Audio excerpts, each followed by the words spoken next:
Biglang nagkaroon ng sariling isip ang iyong fireball spell. Hindi lang ito nagising sa sarili nitong kamalayan, kundi sinigawan ka pa na isa kang walang kwentang manggagaway. Para maging mas malakas, nagpa siya itong umalis ng bahay. Balak nitong mag-level up ng mag-isa. Akala niya ay magmamakaawa ka sa kanya na manatili. Pero laking gulat niya nang ikaw ay matuwa. Ang iyong ina ay ang pinakamalaki na may-ari ng kumpanya ng magic potion sa lungsod. Hindi ba masarap maging isang tamad na anak ng mayaman?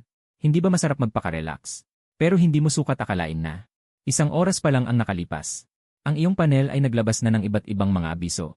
Ang iyong skill na fireball spell ay matagumpay na nakarating sa luntiang damuhan sa timog na suburb ng Jianghai City. Babala, may nakaharap na kaaway sa unahan. Nakadiskubre ng isang kumakain ng damong isa na rabid-rabid. Pagkakita nito, tumawa ang fireball spell. Ito ba yon? Tinatawag niyo ba iyang halimaw? Nagpapatawa ka ba? Sa sumunod na segundo, lumusob ang fireball spell ng galit. Tumpak na tinamaan ang ngipin ng rabid-rabid. Matagumpay na napatay. Experience points panandang pandagdag 5. Skill proficiency panandang pandagdag 1. Gayunpaman, hindi nasiyahan ang fireball spell. Naniniwala ito na ang experience points na ibinigay ng mababang uri na halimaw na yon ay insulto sa kanyang marangal na pagkatao. Binibilisan nito ang paghahanap ng mas malakas na kalaban. Nagagalit ito. Lalabanan ko silang 10. Habang pinapanood ang mga record ng laban sa panel. Napaisip ka. Ibig sabihin nito, kahit na umalis ng bahay ang fireball spell, kabilang pa rin ito sa iyong skill system. Hahaha, nasa bahay ka lang. Pero dumarating ang experience. Basta't masipag ang iyong skill. Kahit na natutulog ka lang, ang iyong level at skill proficiency ay patuloy na tumataas. Ang pinaka-nakakabaliw pa ay, may sariling isip ang kakayahan. Mas marunong pang magpabagsak ng halimaw kaysa sa kanyang amo. Nang maisip ito, komportable kang humiga. Bahagyang itinaas mo ang iyong unan. Balak mo sanang magpahinga at magmasid lang. Ngunit hindi mo inaasahan na ang susunod na sistema ay lubhang ikay mamamangha. Ding! Dahil sa angking talino ng iyong kakayahan, kusang nag-evolve ito at nagkaroon ng mas mataas na antas. Maraming pagputok na bolang apoy. At nagdudulot ng pangalawang pagputok na pinsala pagkatapos tumama. Grabe! Pwede pala yon? Bigla kang napabalikwa sa kama. Bagaman ang maraming pagputok na bolang apoy ay isang panimulang kakayahan lamang. Maging ang mga dalubhasang flame mage na dalubhasa sa apoy, ay hindi ito kayang matutunan agad. Lalo na ang isang baguhang mage na katulad mo. Hindi ito kapanipaniwala. Napaisip ka, kung magpapatuloy ang ganitong kalakaran, pagdating sa ika-negatibo 1-0 antas kung saan maaari kang matuto ng pangalawang batayang kakayahan. Kung mag-aral ka ng water arrow, magagalit din kaya ito sa kakulangan ng lakas. At magiging tsunami. Kung mag-aral ka ng earth shield, iisipin din kaya nitong hindi ito sapat na matibay. At magiging absolute defense. Kung lahat ng kakayahan ay ganito, hindi kaya ang isang baguhang mage na katulad ko ay magiging isang all-element forbidden spell god. Nang maisip ito, napasinghap ka. Para bang manonood na lang habang nagiging Diyos. At ang susunod na impormasyon ng sistema ay talagang nagpatawa sa iyo. Sa tingin ng fireball spell ay mahina ang halimaw sa luntiang damuhan. Papunta ito sa mas mataas na antas na lugar, ang madilim na kagubatan. Mensahe, matulog ka na. Huwag kang magulat at abalahin ang operasyon ko. Sa pagtingin sa mayabang na mensaheng ito, tuluyan kang nakapagpahinga. Sige na nga, kung nagsusumikap ang kakayahan, paano ako magpapahuli? Habang sinasabi ito, naghikab ka. Naghanap ng pinakakomportableng posisyon para matulog. Kinabukasan ng umaga, namumulat ka ng antok na antok. Nagunat ng katawan.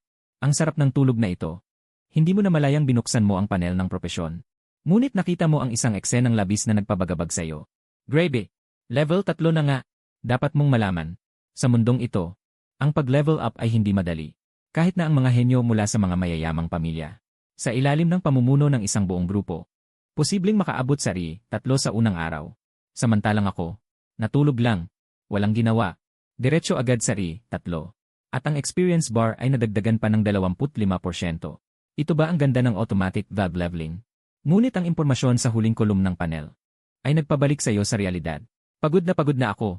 Hoy ikaw, bigyan mo agad ako ng pagkain na may fire element para makabawi. Kung hindi, mag-strike ako. Sa pagtingin sa medyo magaspang na mensaheng ito, hindi ka naman nagalit. Tutal, kapag naubos ang mana, kailangan ding uminom ng potion. Lalo na tumutulong pa ito sa iyong mag-level up. Kaya agad kang bumaba sa restaurant para maghanap ng pagkain na makapagpuno ng fire element. Pagbaba mo, nakasalubong mo ang iyong ama at ina. Nakita ka ng iyong inang si Suwan. Balak ka sanang aliwin tungkol sa pagiging white mage. Ngunit hindi niya akalain na bilang isang banal na high priestess, May napansin siyang kakaiba sa'yo. Ang aura mo. Bakit mas malakas kaysa kahapon? Sa sumunod na segundo, si Suwan ay natigilan. Level 3 na. Ang sabi mo magiging spoiled brat ka lang sa bahay. Kaya pala patago kang lumabas para mag-level up. Ang iyong amang si Lin Tianhao ay nagulat din. Halos lumuwa ang kanyang mga mata. Sa pagharap sa gulat na mga tingin ng iyong mga magulang, napalunok ka, lagot, abala sa pagpapakasaya. Nakalimutan kung paano magdahilan. Imposibleng sabihin na ang spell ay tumakas mag-isa para pumatay ng mga halimaw. Habang nag-isip ka kung paano magpapaliwanag, biglang namula ang mga mata ng dalawang matanda. Tingnan mo, sino nagsasabi na si Moore namin ay walang silbi? Ang batang ito ay nakakaantig dahil sa kanyang pagiging maunawain. Sinasabi sa bibig na asa sa magulang. Ngunit palihim na nagsasanay buong gabi. Para lang hindi kami mag-alala. Tungkol naman sa kung bakit ka umakyat sa 3 sa isang gabi. Hindi man lang nagtaka ang dalawang matanda. Ang allowance ng anak nila ay binibigay ng maramihan. Tiyak na nagbayad para umupa ng ilang high level. Na mga profesional para sanayin siya. Kahit maluho. Pero para sa pamilya Lin, malaking bagay ba yon? Anak, si Lin Tianhao ay naantig at tinapik ang iyong balikat. Sa pagkakaroon mo ng ganitong puso, kontento na si Papa. Dahil gusto mong magsanay. Susuportahan ka ni Papa ng buong puso. Pagkatapos sabihin yon, kumaway si Lin Tianhao. Sumigaw sa labas ng pinto. Hongyu, pagkasabi niya, isang matikas na figura ang pumasok sa pinto. Dahil gusto mong mag-level up, huwag kang palihim na pupunta. Hindi ligtas. Pagkatapos kumain, hayaan mong samahan ka ni Hongyu sa labas. Magsanay ka kung paano mo gusto. Unahin ang kaligtasan. Tiningnan mo ang dumating. Kilala mo rin ang taong ito. Siya ay isang tapat na tauhan ng iyong ama. Hindi pangkaraniwan ang kanyang lakas. Hay, mukhang ang labas na yon. Kailangan ko pa ring pumunta. Balak ko sanang umupo muna at kumain ng agahan bago pumunta. Ngunit bigla kong naalala ang mensahe ni Little Fireball. Ay, ma, ang agahan na yon. Mayroon bang mga bagay na may mataas na konsentrasyon ng elemento ng apoy? Halimbawa, mga prutas ng apoy. Mga stick ng karne ng pulang hayop apoy. Nang marinig ito ni Suwan, bigla siyang natigilan. Agad na mas tumindi ang ngiti sa kanyang mukha. Siguro dahil wala ang kanyang anak. Talentong pagiging malapit sa elemento ng apoy. Kaya gusto niyang bumawi sa pamamagitan ng pagkain. Kahit na ang ganitong paraan kumpara sa talento, ay may tuturing lamang na balewala. Ngunit ang pagiging agresibo at determinasyon na ito ay napakahirap hanapin. Meron. Siyempre meron. Agad na lumingon si Suwan para utusan ang katiwala. Dali, kunin mo na ang kahon ng prutas ng pulang puso ng lava. Iprito niyo agad sa kusina. Basta't gusto ni Moore kumain. Kahit atay pa ng dragon ng apoy mula sa langit ang gusto niya. Kukunin pa rin ni inay para sa'yo. Pagkatapos ng 10 minuto, nakahain na sa harapan mo ang mga pagkaing napakamahal. Ang masidhing aura ng elemento ng apoy. Hindi napigilan iya Hongyu na nakatayo sa tabi na tumingin. Dahil lamang ang halaga ng isang almusal na ito, ay katumbas ng isang taong gastusin ng isang ordinaryong pamilya. At hindi ka nag-atubili. Kumuha ka ng isang prutas ng pulang puso ng lava at itinapon sa bibig mo. Kasabay ng malakas na tunog, may pumasok na mainit na agos. Bumulyaw ang fireball spell. Ang sarap. Ito ang lasa na hinahanap ko. Pakiramdam ko puno ng lakas ang buong katawan ko. Nasaan na ang mga demonyong hayop na yon? Palabasin niyo na ako. Gusto ko silang sunugin.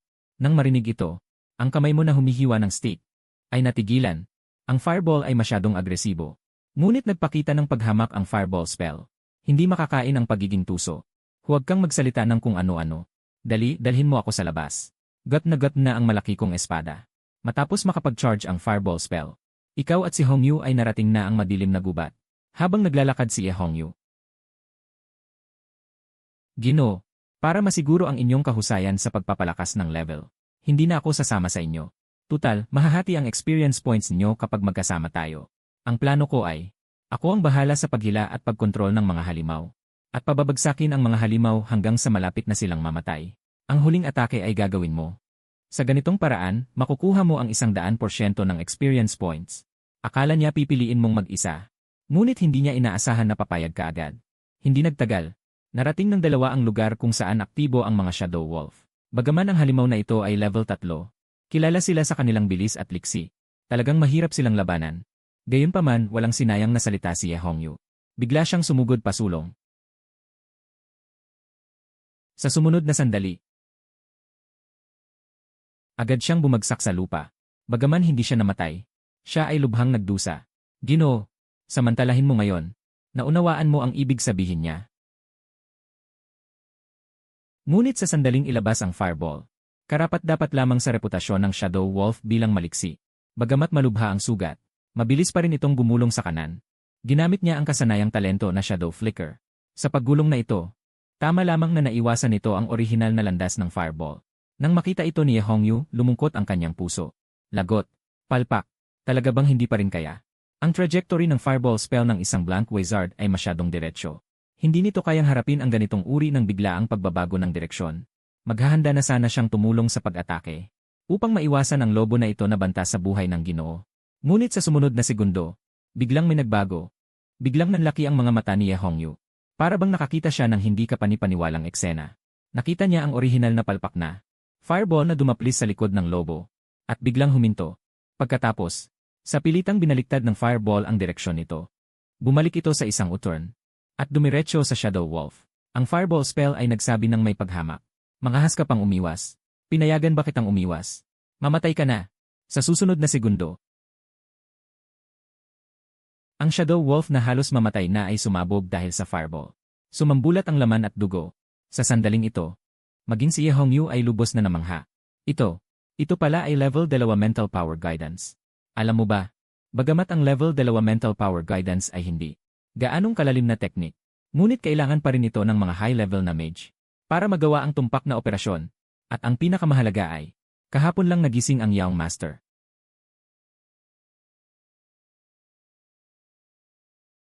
Kaya pala hindi man lang tiningnan ng Young Master ang high agility na Shadow Wolf na ito. Kahit na magposisyon, tinatamad. Ito pala ang kumpiyansa ng isang malakas. Nang makita mo si Ye Hongyu na nakatulala, hindi mo maiwasang tawagin siya. Anong problema? Bakit ka nakatulala? Dali. Sunod. Pilit na kinontrol ni Ye Hongyu ang gulat sa kanyang puso. Ang tingin niya sa iyo ay lubusang nagbago. Nadagdagan ng kaunting paggalang mula sa kaibuturan ng kanyang puso. Nang makita ang reaksyon niya, kinakalikot naman ng fireball spell ang kanyang ilong at nanunuya. Kung bigyan ko kaya siya ng Thomas. Buong ikot ng 720 degrees na sinundan ng mystifying step. At sa huli ay iguhit ko sa kanya ang hugis puso. Mga tao ay masyadong nagugulat. Hindi ka makapaniwala sa iyong puso. Ang daldal naman itong maliit na fireball. Kaya't pagkatapos ng isang hapon ng pamamaslang, ang fireball spell mo ay matagumpay na umabot sa level 5. Pagbalik sa Manor, mabilis na sumalubong ang iyong inang si Suwan. Hinawakan ang iyong kamay at sinuri ka mula ulo hanggang paa. Kumusta? Pagod ka ba? Nasaktan ka ba? Nagkibit balikat ka at mumiti. Ma, nagtungo lang ako para mag-level up. Hindi naman ako makikipaglaban. Anong ikasasaktan ko? Saka, kasama ko si Ateye, ligtas ako. At nang balak mo nang matulog. Commander, Ginang, ang batang master ay masasabi kong isa sa mga may pinakamagaling na talento sa mahika na nakita ko. Pagkasabi nito, agad na sumeryoso ang mukha ni Lin Tianhao. Hongyu, ikwento mo ng maayos. Kilala niya si Ye Hongyu. Ang babaeng ito ay may tuwid na pag-ugali. Kung ano ang nakikita, iyon ang sinasabi. Hinding-hindi siya magsisinungaling para lang makapagpasaya sa kanyang superior. Ngunit ang nakakapagtaka, hindi sumagot si Ye Hongyu. Sa halip, kinuha niya ang kanyang cellphone mula sa kanyang bulsa. Walang basihan ang mga salita. Commander, Ginang. Pagkatapos niyong mapanood ito, malalaman niyo. Habang sinasabi iyon, binuksan niya ang video at ibinaling ang screen ng cellphone sa mag-asawang Lin Tianhao. Sa isang iglap, biglang natahimik ang loob ng restaurant. Ikaw lang ang medyo naiilang na nakatayo sa isang tabi. Aki, kung magre-record ka ng video, mag-record ka. Hindi mo ba pwedeng ipaalam sa akin ng maaga? Matagal-tagal, bahagyang nanginginig si Lin Tianhao. Ang fireball kanina ay paggabay ng ikalawang yugto ng kapangyarihang pangkaisipan. At abala pa si Moore sa paggawa ng dalawang bagay ng sabay. Nagagawa pa niyang maglaro. Bilang isa sa mga nangungunang puwersa sa lungsod ng Jianghai. Lubos na nauunawaan ni Lin Tianhao kung ano ang ibig sabihin nito. Tama nga, hindi pangkaraniwan ng anak ko. Ang anak ko ay may katangian ng isang dakilang emperador. Tinakpan din ni Suwan ang kanyang bibig sa gilid. Agad na namula ang kanyang mga mata. Nararamdaman ang nag-aapoy na tingin ng mga magulang. Napabuntong hininga ka sa iyong puso. Sige na nga, maging henyo na nga ako. At nang akmang magsasalita ka, bigla kang pinutol ni Suwan. Moore, malapit na ang iyong malaking pagsusulit. Kung gusto mong makapasok sa nangungunang universidad, kailangan mong umabot ng level 1-0. At kailangan mo ring matutunan ang pangalawang basic skill para makasiguro. Mayroon tayo ng mga basic skill book ng iba't ibang elemento. Ang water arrow ng water element, ang earth shield ng earth element. Mayroon pang ang rare lightning strike ng lightning element. Moore, alin ang gusto mong pag-aralan? Sabihin mo lang. Kukunin na agad ito ni Mama. Si Lin Tianhao ay bahagyang nag-isip nang marinig ito. Anak, may payo si Papa. Kahit na ang iyong fireball spell ay walang kapantay sa accuracy, ang mage pa rin ay malambot. Kaya para sa pangalawang skill na ito, iminumungkahi ni Papa na piliin mo ang Earth Shield ng Earth Element. Ito ang may pinakamataas na defense coefficient sa mga basic skill. Kung matutunan mo ito, parang nagsuot ka ng dagdag na turtle shell. Makakapagligtas ito ng buhay sa critical na mga sandali. Hinawakan mo ang iyong baba. Napaisip ka. Tama. Mahalaga ang kaligtasan. CJ, susundin ko ang payo ni Papa. Ang pangalawang skill ay Earth Element muna. Mahalaga ang kaligtasan. Gusto ko pang mabuhay ng mas maraming taon para maging pabigat sa inyo. Si Lin Tianhao ay tumawa nang marinig ito. Hindi niya pinansin ang walang pag-asang pananalita ng kanyang anak. CJ, ngayong nakapagpasya ka na, hindi dapat tumigil ang pag-level up. Habang sinasabi ito, ibinuklat ni Lin Tianhao ang kanyang pulso. Isang sinaunang scroll na naglalabas ng purple black na liwanag. Ang maingat na inilagay sa mesa. Ito ay difficult level. Ang Ghost Castle Dungeon Scroll. Plano ko sanang ibigay ito sa iyo pagkatapos ng ilang araw. Pero dahil mabilis kang mag-level up, at mayroon kang micromanipulation talent, magagamit mo na ito ngayong gabi. Ang level limit para sa dungeon na ito ay level 3 hanggang level 5. Hindi ka masasamahan ni Hongyu. Pero ayos lang. Nakahanap na ako ng grupo para sa iyo. Grupo, hindi mo sinasadya na nagsalita. Kaso pagkabukas mo ng bibig, ilang kabataan ang lumitaw sa may pintuan. Ang nangunguna ay isang napakagandang dalaga na nakasuot ng mapusyaw na asul. Robe ng mage. Sa kanyang likuran, sumusunod ang dalawang lalaki at isang babae. Isang payat at matangkad na lalaki na may dalang mahabang busog. Isang malapad ang katawan na lalaki na may dalang malaking kalasad. At isang dalaga na nakatirintas ng dalawang ponytail. Mahiyain na dalagang pari. Iwinagayway ni Lin Tianhao ang kanyang kamay. Para ipakilala ka. Moer, halika. Magkakilala kayo. Ito si Xiaqin Yu, ang leader ng grupo ngayon. Siya rin ay isang malakas na water mage. Inilahad ni Xiaqin Yu ang isa niyang maputing kamay. Hello, Ginoong Lin mo. Hello, Ernest siya, sikat na mag-aaral. Inilahad mo ang iyong kamay. Para batiin siya bilang paggalang, kahit na wala kayong masyadong pinagsamahan. Pero ang kanyang pangalan ay kilalang kilala sa iyo. Ang cool na sikat na mag-aaral sa kabilang paaralan. Sabi-sabi na ang mga nanliligaw sa kanya ay halos pumila mula sa timog hanggang hilagang bahagi ng lungsod. Pangarap siya ng maraming binatilyo. Pero wala kang nararamdamang kahit ano. Para sa mga ganitong uri na cool, hindi ka nakasanayan na lumapit ng kusa. Nakakapagod.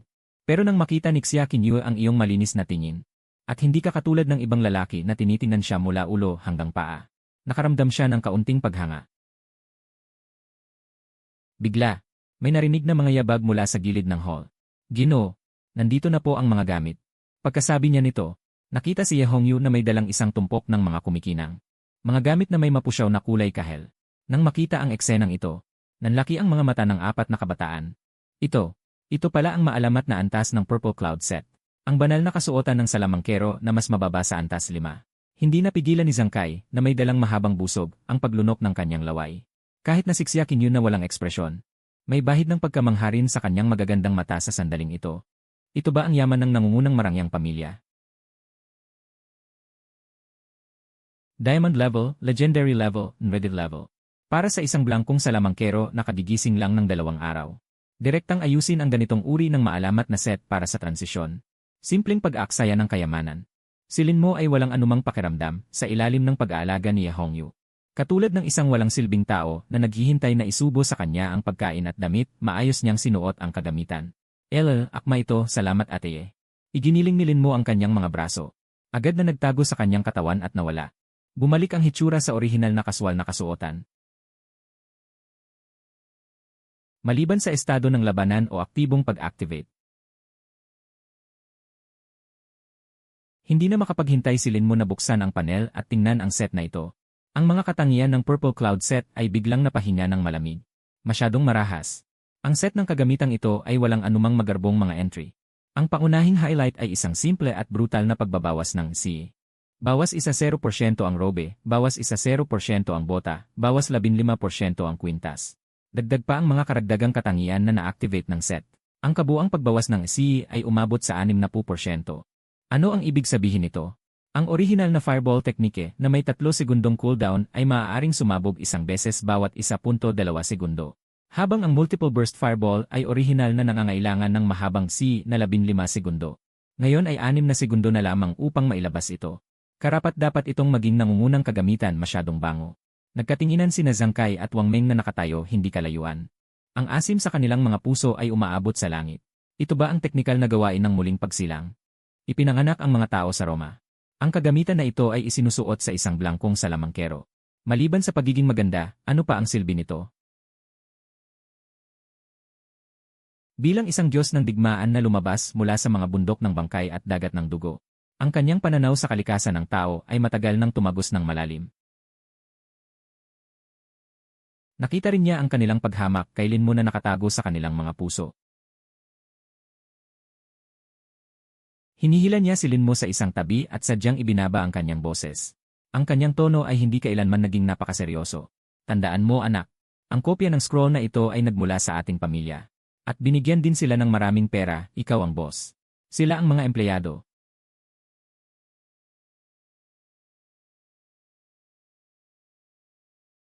Lahat sila ay mga Shura field kung saan may mga taong namamatay. Ang kalikasan ng tao ay hindi maaaring subukan sa harap ng matinding panganib. Ang likas na ugali ng tao ay tiyak na protektahan muna ang kanyang sarili kahit na isakripisyo ka. Sa pagsasabi nito, tumingin si Lin Tianhao sa apat na kabataan. Lumakas pa ng kaunti ang boses. Kapag may nangahas na magdikta sa iyo sa loob ng dungsyon, o kaya'y kung may maging sarkastiko at nasaktan ka, sabihin mo sa akin. Pupunitin ko ang mga bibig nila. Kahit na ang ilan sa kanila ay mga anak ng dating tauhan ni Lin Tianhao. Ngunit ang pagkatao ay hindi maipaliwanag, hindi masuri at hindi mapatunayan. Si Lin Mo ang tunay na ligtas. Sige po, Dad. Hindi alam ni Lin Mo kung tatawa o iiyak. Bakit parang nagiging mafia na ito? Pagkatapos ay bumaling si Lin Tianhao kay Hongyu. Hongyu, pagkatapos mong ihatid ang mga tao sa pasukan ng dungsyon, magbantay ka sa labas. Naiintindihan. Isang malamig na tingin ang sumilay sa mga mata ni Hongyu. Malamig na tinignan niya sina Zhang Kai at ang iba pa. Naramdaman ni Zhang Kai at Wang Meng na nanlalamig ang kanilang mga leg. Maging si Xia Qingyu ay napahinto. Tama na, ate Ye, huwag mo na silang takutin. Naunang lumabas papunta sa labas. Tara na, mga kaklase. Huwag na nating sayangin ang oras. Agad na sumunod sina Zhang Kai at Wang Meng kay Lin Mo. Para silang dalawang tapat na alipors. Nauuna si Lin Mo, kasama ang mga ordinaryong tao papunta sa gate ng villa. Ang dalawang hanay ng mga katulong sa magkabilang gilid ng villa na matagal nang naghihintay. Biglang sabay-sabay na yumuko ng 70 degree. Ingat po, young master. Mag-ingat po kayo. Naway magtagumpay po kayo. Ang sabay-sabay na sigaw ay ikinagulat ng apat. Ito ba ang mundo ng mayayaman? Ang seremonya na ito, nakakatakot. Kabanata 1-0, dapat tayong magkaroon ng paninindigan sa paggawa ng kakayahan. Ang sasakyan ay maayos na umandar patungo sa ilang sa gitna ng gabi. Medyo tahimik ang kapaligiran sa loob ng sasakyan.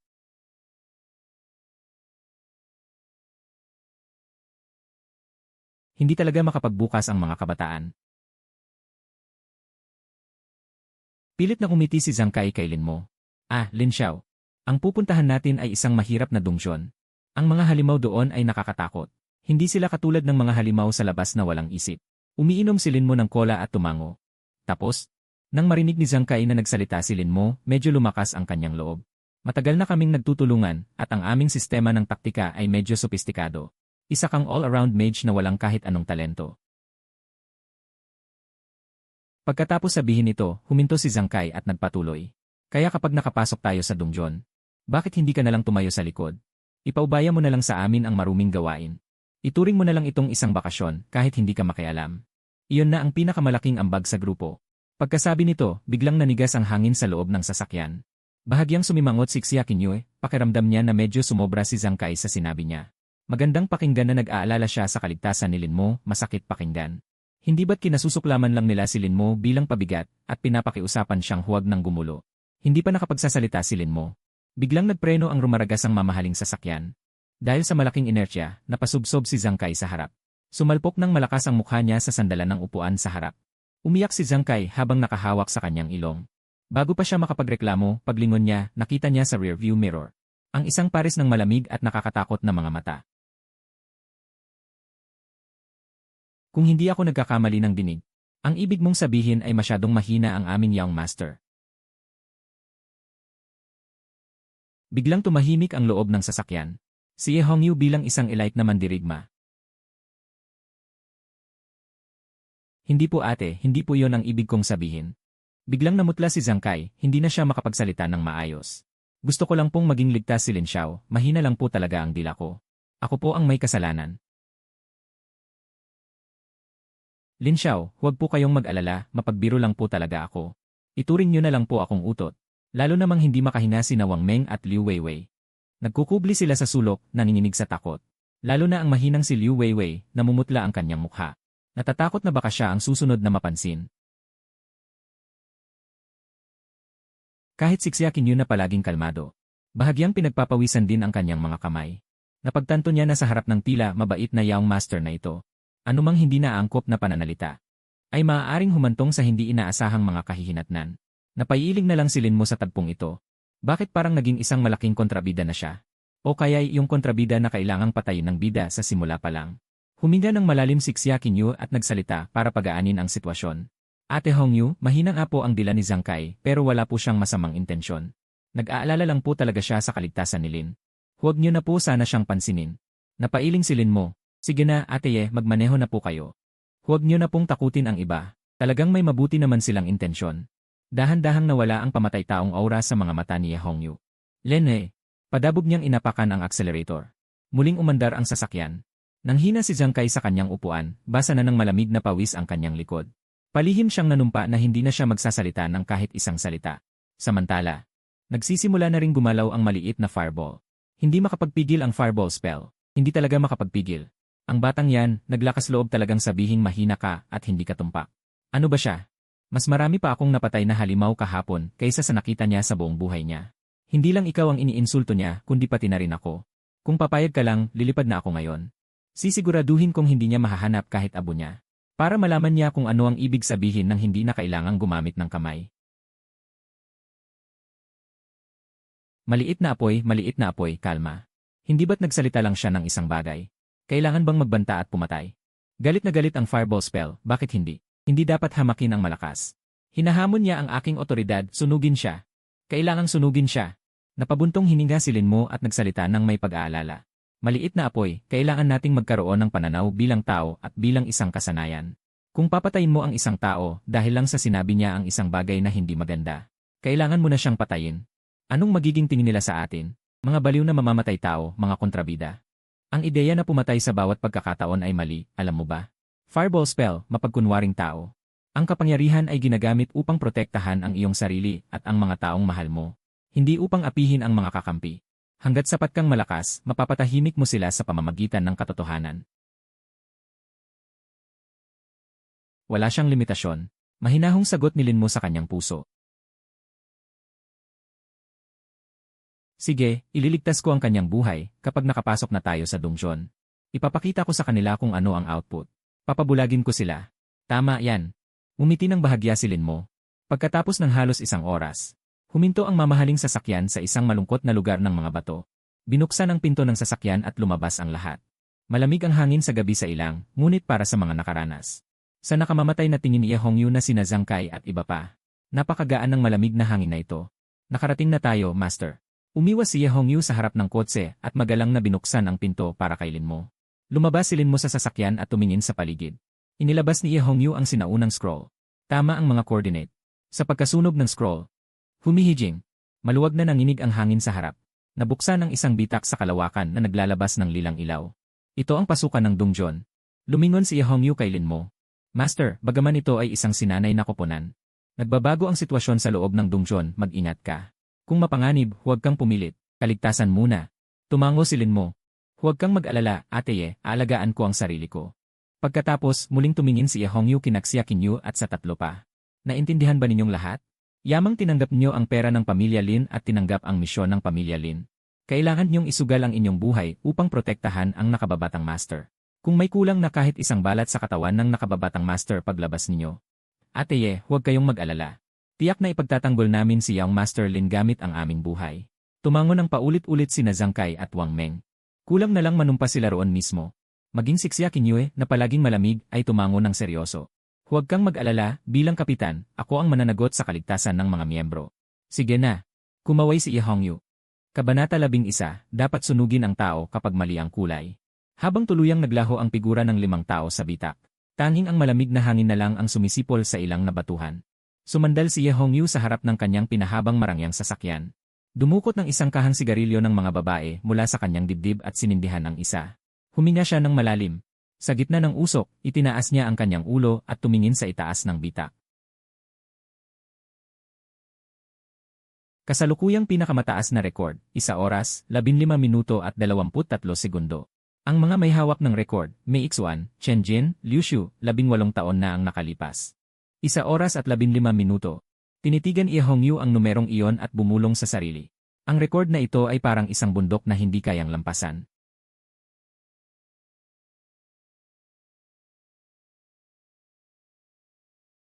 Wala pa ring nakakabali nito hanggang ngayon. Kung si Young Master ang naririto, bahagyang kumislap ang mga mata ni Ye Hongyu. Ang uri ng nakakatakot na micro-operation na yon. Ang uri ng kontrol sa kasanayan na parang gamit na gamit niya ang kanyang mga braso at daliri. Talagang mayroon siyang kwalipikasyon upang maapektuhan ang record na ito. Lahat sila ay mga ganap na core output position. Ngunit sa sumunod na segundo, umiling muli si Ye Hongyu. Nakakalungkot. Ang mga bagay tulad ng mga record, hindi kailanman mababali ng isang tao lamang. Nagbuga siya ng isang bilog ng usok at ang kanyang mga mata ay naging medyo nagsisisi. Bagaman ang batang babae mula sa pamilya Xia ay isang A-level water mage na may matatag na mga pangunahing kaalaman. Bagaman ang dalawang batang lalaki ay may mahusay ding lakas at kagamitan. Sila ay mahusay lamang.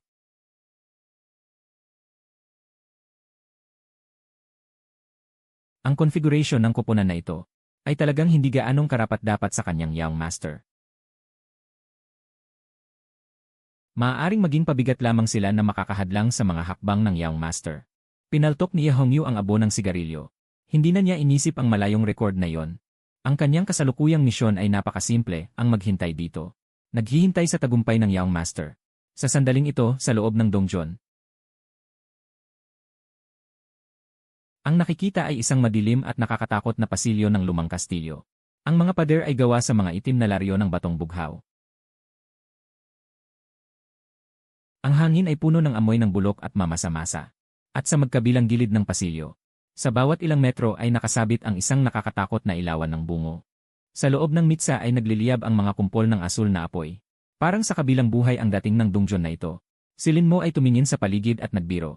Ang maliit na bolang apoy ay nagsimula ring maging aktibo sa tamang oras. Ang fireball spell na ito ay karapat-dapat na tawaging apoy. Napakalamig. Ito ay kalapastanganan sa dignidad ng apoy. Ito ay erehe.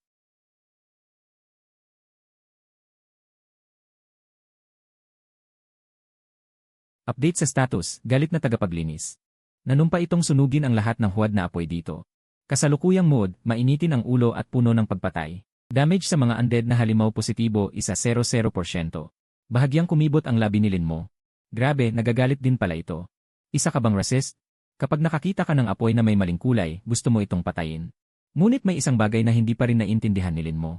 Damage amplification buff. Nag-isip sandali si Lin Mo. Hanggat sapat na malakas ang iyong sigaw at sapat na emosyonal, ang output ay maaaring tumaas ng maraming beses.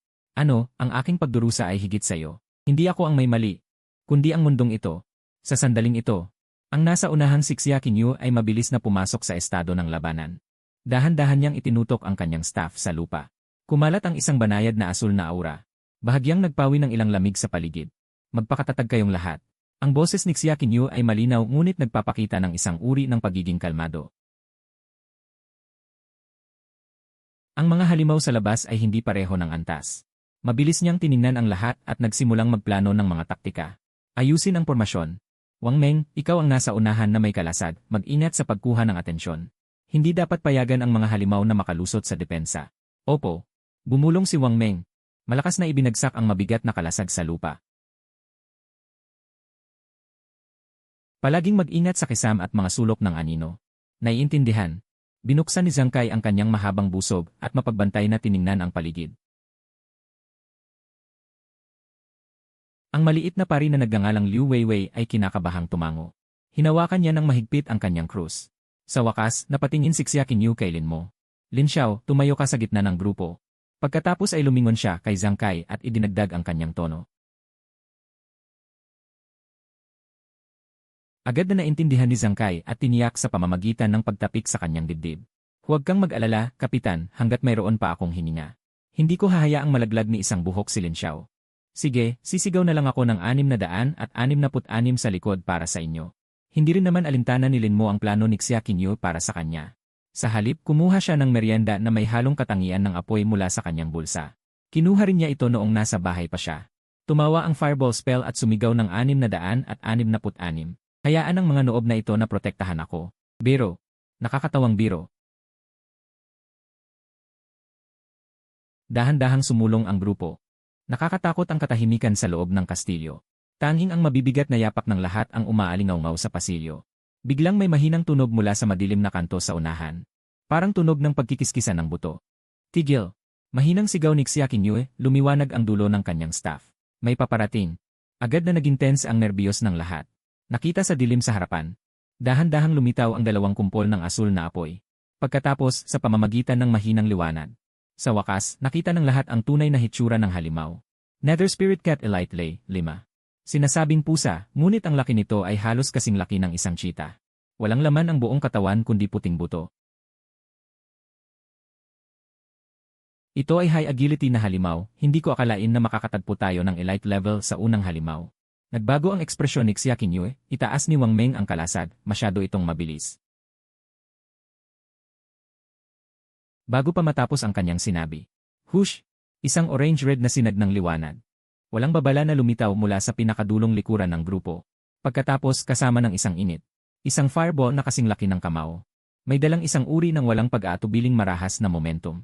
Sumitsit ito sa tabi ng tainga ni Xia Qinyu at Zhang Kai.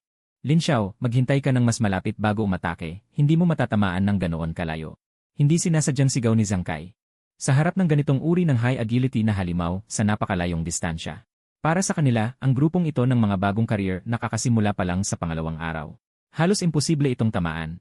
Ang walang habas na paggamit ng mga kasanayan sa oras na ito ay ganap na pag-aaksaya ng mental power. Nang malapit nang tumama ang fireball, mabilis na umiwas ang Nether Spirit Cat sa kaliwa. Dumaan ang fireball sa gilid nito. Ay, Dane, pumalya. Bumuntong hininga si Zhang Kai. Gayunpaman, sa sumunod na segundo, ang fireball na malinaw na lumipas na. Biglang tumigil sa ere. Tila hinila ng isang pares ng hindi nakikitang malalaking kamay. Ang fireball spell ay tumawa ng masama, umiwas sa akin. Hush!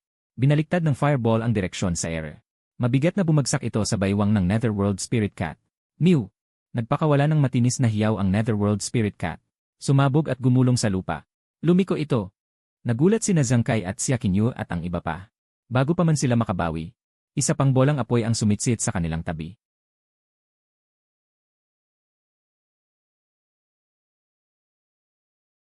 Halos kasabay ng pagsabog ng unang bolang apoy.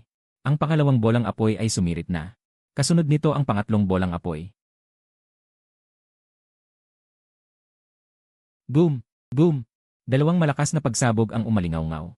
Kumalat ang apoy. Ang elite monster na level 5 ay sumabog sa maliliit na piraso ng buto sa tatlong sunod-sunod na atake. Kabanata 12, ang maliit na bolang apoy ang may gawa nito, wala akong kinalaman.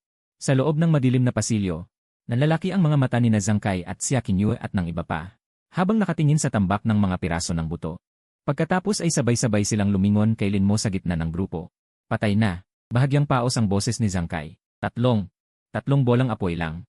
Ang malamig na mga mata ni Xia Qinyu ay puno rin ng pagtataka. Bilang isang A-level na water mage at top student sa teorya. Mas malinaw sa kanya kaysa kaninuman kung ano ang ibig sabihin ng nangyari. Karaniwan, kahit na ang isang flame mage na may level na affinity sa elemento ng apoy. Upang patayin ang isang elite monster na level 5 na may buong health, kailangan ng hindi bababa sa 6 na fireball spell. Paano napatay ng mage na ito na nasa huli ang monster gamit lamang ang 3? At ang pinakamahalaga ay ang kakilakilabot na microcontrol. Ang galing ng pagkontrol, ang tumpak na hula sa lokasyon ng pagbagsak ng monster. At maging ang kakayahan nitong huminto sa ere at pagkatapos ay magpabilis. Ang ganitong antas ng microcontrol. Ang makakagawa nito. Tumingin silin mo sa lahat. Ang malutong na tunog ng pagnguya ay umalingaw-ngaw sa tahimik na pasilyo. Pagkatapos ay kumuha siya ng ilang piraso at inalok sa lahat. Kumain kayo, medyo maanghang ito. Ito. Doon lang napagtanto ng lahat. Nasilin mo ay kumakain pa nga ng merienda. Habang gumagawa ng napakalupit na microcontrol. Hindi ako kakain. Hindi sinasadyang sagot ni Zhang Kai. Kung ayaw mo, huwag na lang. Hindi na nag-atubili si Lin Mo at ibinalik ang kanyang kamay.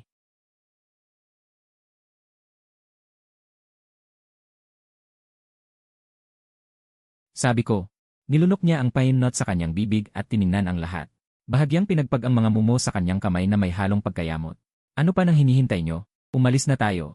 Nakakatakot ang lugar na to. Gusto ko nang matapos to para makatulog na. Nang marinig ang boses ni Lin Mo, tila natauhan ang lahat. Ah, opo. Biglang napahiyaw si Zhang Kai. Wala na ang dating pagmamaliit sa kanyang mga mata nang tumingin kay Lin Mo. Tama si Lin Xiao. Ang galing ni Lin Xiao. Sabi ko na nga ba may dating si Lin Xiao. Yung 3 fireballs kanina. Iray, para talagang sining. Napakamot din ng ulo si Wang Meng at nagsimulang magpuri. Komplikado rin ang ekspresyon ni Xia Qingyu habang tinitingnan si Lin Mo. Akala niya noong una may pasabit lang siya sa team na ito. Pero sa ngayon, hindi pa sigurado kung sino ang pasabit. Ang tila tamad na si Lin ay hindi pala basta anak ng mayaman na walang ginawa sa buhay. Ang binatang ito mula sa pamilya Lin ay hindi lang basta isang walang silbi na naghihintay na lang mamatay, kundi isang tunay na halimaw na nagbalat kayo. Nag-adjust ang lahat at nagpatuloy sa paglalakbay. Mabilis na binago ni Xia Qingyu ang kanyang isip. Bagamat nabigla siya. Bilang leader, kailangan niyang manatiling kalmado. Dahil napakalakas ng atake ni Lin Xiao. Maaari nating gawing mas agresibo ang ating diskarte. Wang Meng, ikaw ang manguna. Bilisan mo. Sige po. Sumigaw si Wang Meng na may panibagong tapang. Sa sandaling ito, si Liu Weiwei na hindi gaanong napapansin. Biglang namutla ang mukha at tumingin sa bunton ng buto. Ang daming halimaw. Kinabahan ang lahat at sinundan ang direksyon ng kanyang daliri. Libu-libong asul na mata ang nagningning. 1, 2, 10, mayroong halos 12 ng peres. Umuungal na espiritong pusa, antas 5. Lahat sila ay mga umungal na espiritong pusa. Bagamat mas maliit ang kanilang katawan kaysa sa naunang elite na halimaw. Mga ordinaryong halimaw lang sila pero napakarami nila. Huwag kayong mag-alala. Mga ordinaryong umungal na espiritong pusa lang yan. Maliban sa bilang, mas mahina ang kanilang mga katangian kaysa sa naunang elite na halimaw. Biglang nagsalita si Xia Qingyu, malinaw at kalmado. Tumigas ang kanyang tingin at agad na nagbigay ng utos. Wang Meng, gamitin mo ang hindi natitinag na bundok at bantayan mo ang harapan. Zhang Kai, gamitin mo ang ulan ng palaso para supuin ang kaliwa. Huwag mong hayaang kugkubin nila tayo. Weiwei, bigyan mo ng kalasag si Wang Meng at maghanda sa paghilom ng grupo. Lilinisin natin sila isa-isa. Hindi pa tapos ni Xia Qingyu ang pagpaplano ng kanyang diskarte. Hush! Isang pamilyar na init ang muling sumulak mula sa kanyang likuran. Isang kulay kahel na bolang apoy. Lin Xiao. Hindi sinasadyang napabulala si Xia Qingyu. Masyadong atat ang binatang ito, ano? Ito ay ilang dosenang halimaw na may mataas na liksiya. Malamang na agad nitong pupukawin ang lahat ng halimaw. Na magdudulot ng kaguluhan. Napakarami ng ginawa. Ngunit sa sumunod na segundo, nanlaki ang mga mata ng lahat. Hindi makapaniwalang nakatingin sa bolang apoy na yon. Sa isang kisap mata, nahati sa higit sa 10 bolang apoy. Katulad ng isang maliit na pag-ulan ng apoy ng bulalakaw. Na tumabon sa ibabaw ng mga ulo ng pangkat ng mga multong pusang espiritu. Ito ay maramihang pagsabog ng bolang apoy. Hindi ba't ito ang panimulang kasanayan ng isang salamangkero ng apoy? Bilang isang dalubhasa sa pag-aaral, nakilala ito ni Xia Qingyu sa unang pagkakataon. Boom boom boom boom boom. Hindi man lang nagbigay ng oras sa lahat upang mag-isip. Ang higit sa 10 bolang apoy ay bumagsak sa pangkat ng mga pusa. Kaagad, ang matinding pagsabog ay agad na umalingaw-ngaw sa buong kastilyo. Ang apoy ay sumilay sa langit. Pagpatay sa multong pusang espiritu positibo, 4-0 puntos ng karanasan. Kumusta? Ding, nagulat ka ba? Ito ay kakalabas ko lang kahapon. Mabilis na nakabawi si Xia Qingyu. Bilang pinuno ng pangkat, kailangan niyang mabilis na ayusin ang pag-atake. Huwag tumunganga, bilisan mo. Sigaw ni Xia Qingyu. Tulungan si Lin Xiao na linisin ang mga halimaw. Huwag silang bigyan ng pagkakataong huminga. Si Wang Meng ay nagtapos sa mga nakaligtas, si Zhang Kai ay pinatay ang mga natirang may mahinang dugo. Sa katunayan, hindi kailangan ng masyadong maraming tulong. Dahil hindi tumitigil ang opensiba ni Lin Mo. Salamat sa napakagandang Purple Cloud set na yon. Napakataas na 60% na pagbawas ng cooldown. Ngunit dito kay Lin Mo, lumipas lamang ang 6 na segundo. Hush! Ang pangalawang bolang apoy ay sumagitsit. Muling nahati sa higit sa 10 bolang apoy sa himpapawid. Sa ilalim ng nakakatakot na pagsakop ng firepower na ito, wala pang kalahating minuto. Tapos na ang laban. Nakatulalang nakatingin si Xia Qingyu sa mga bunton ng mga basag na buto sa harapan.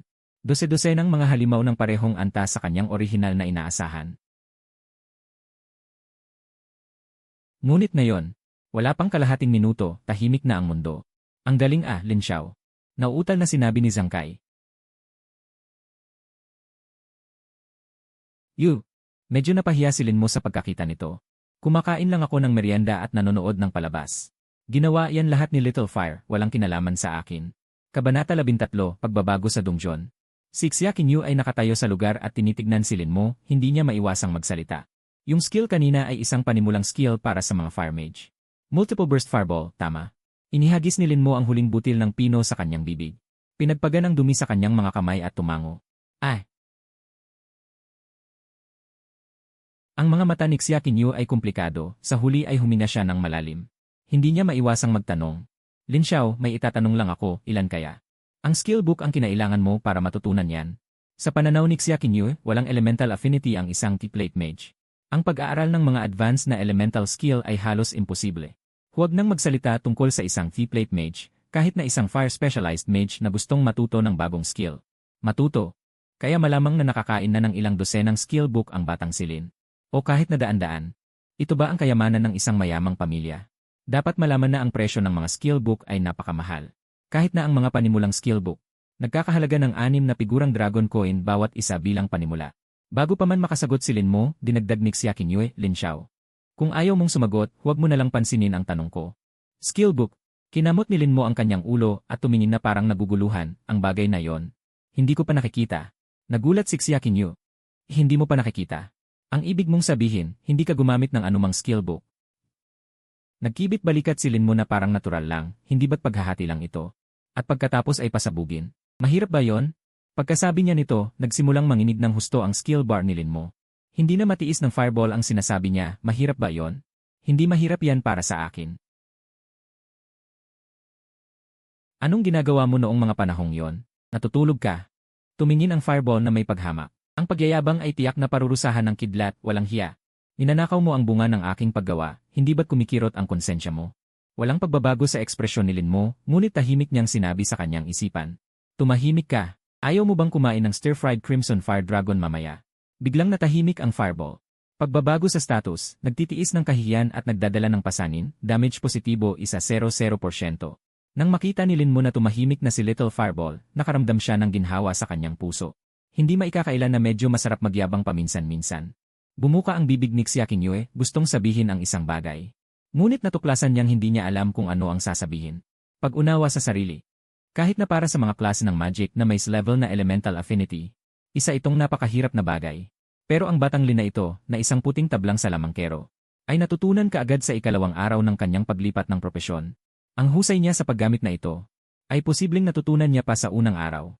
Ang ganitong talento ay nakakatakot. Talagang ito ay nangungunang talento, walang duda. Biglang tumalon si Zhang Kai sa tabi.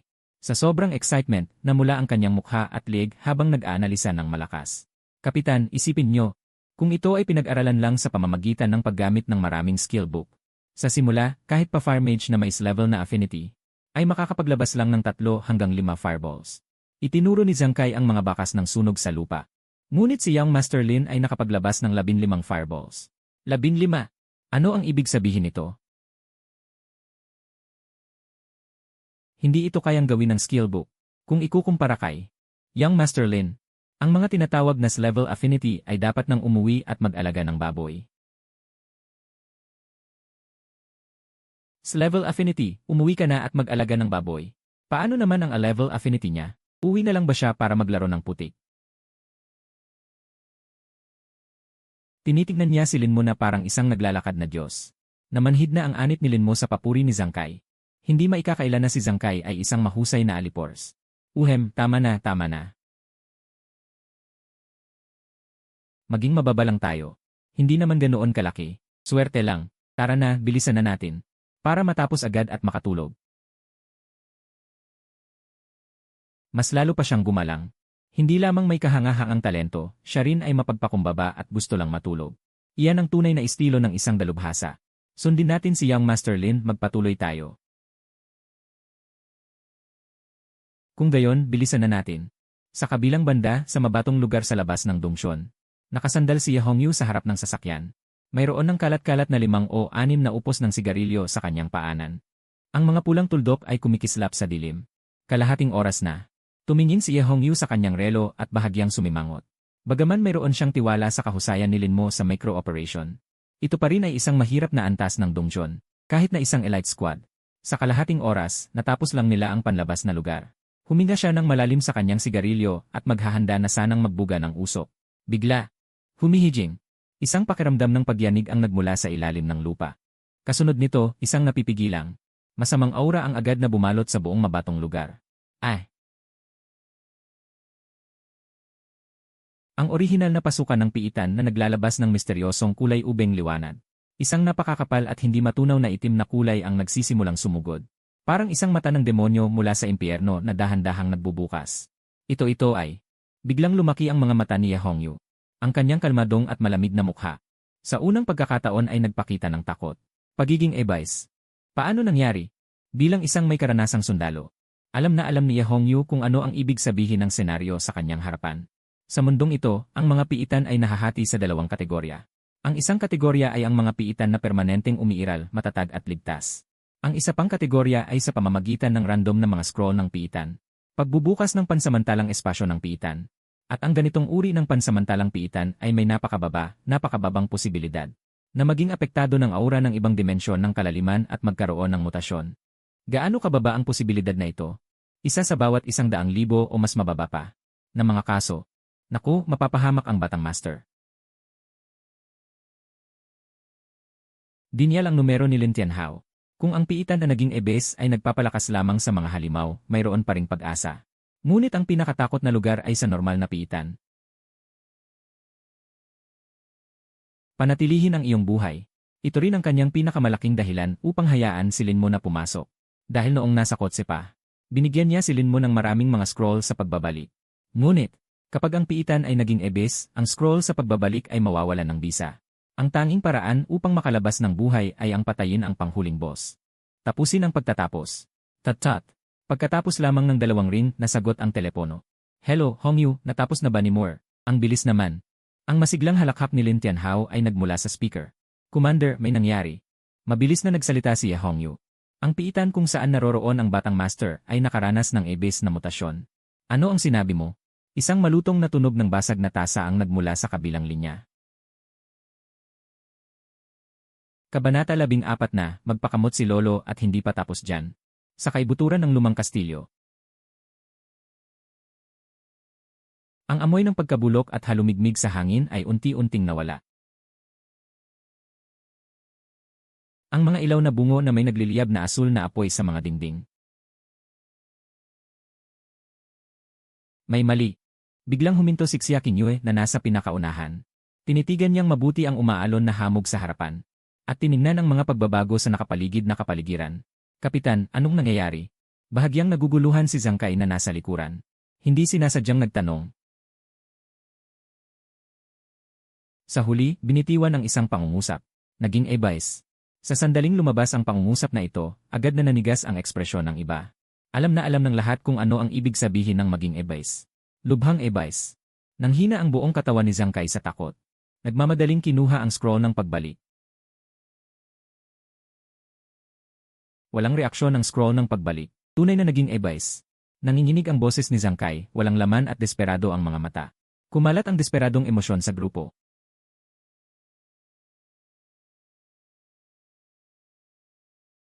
Anong gagawin? Tumingin si Zhang Kai kay Xia Qingyue, pagkatapos ay tumingin kay Lin Mo. Bago pumasok sa dungeon, ang tingin ng lahat kay Lin Mo ay maaaring pagmamaliit. Iniisip na siya ay isang spoiled na tagapagmana ng mayaman. Ngunit pagkatapos ng walang tigil na pagpapasabog, siya ang naging sandigan ng lahat. Young Master Lin.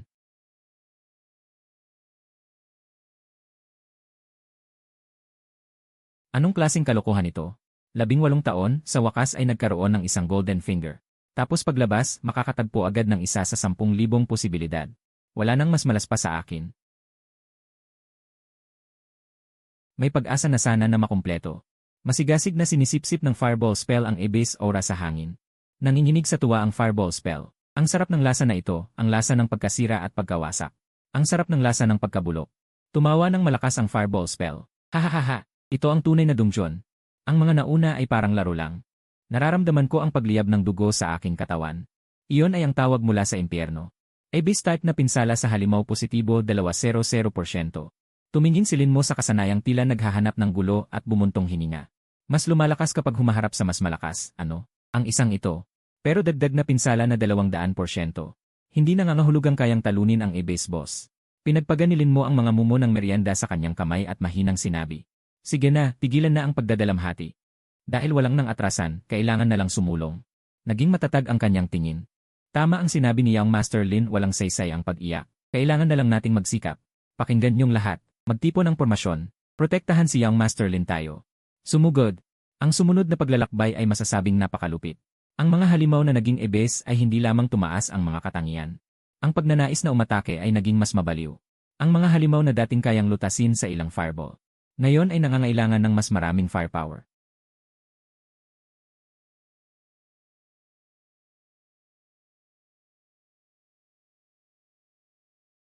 At umabot na rin sa Ri, 6 ang antas nilin mo. Ang antas ng iba ay umabot na rin sa Ri, 5. Sa harap ng isang napakalaking itim na pintuan na may taas na 10 metro. Nakarating na tayo. Paos ang boses ni Xia Qinyue, naroon sa loob ang boss. Bomb! Isang nakakatakot na presensya ang biglang bumalot sa paligid. Sa gitna ng bulwagan, sa isang trono na gawa sa mga buto, nakaupo ang isang nakakatakot na figura. Abyssal Bone Knight Boss Ri, 5. Nakasuot ito ng punit-punit na itim na baluti, walang mukha sa ilalim ng helmet. Kundi dalawang nagliliyab na kulay ubing apoy ng kaluluwa. Hawak sa kamay ang isang higanteng espada na may habang 2 metro. Nakasakay sa isang kabayong kalansay na nagliliyab sa apoy ng impyerno. Mga mananako, isang nakakatakot at paos na tinig ang umalingaw-ngaw sa bulwagan. Kasabay ng sigaw na ito, isang bugso ng galit ang dumating. Halos mawalan na ng lakas ng loob na itaas ang mga armas. Kahit si Wang Meng na kalmado, nanginginig din ang kamay na nakahawak sa kalasad.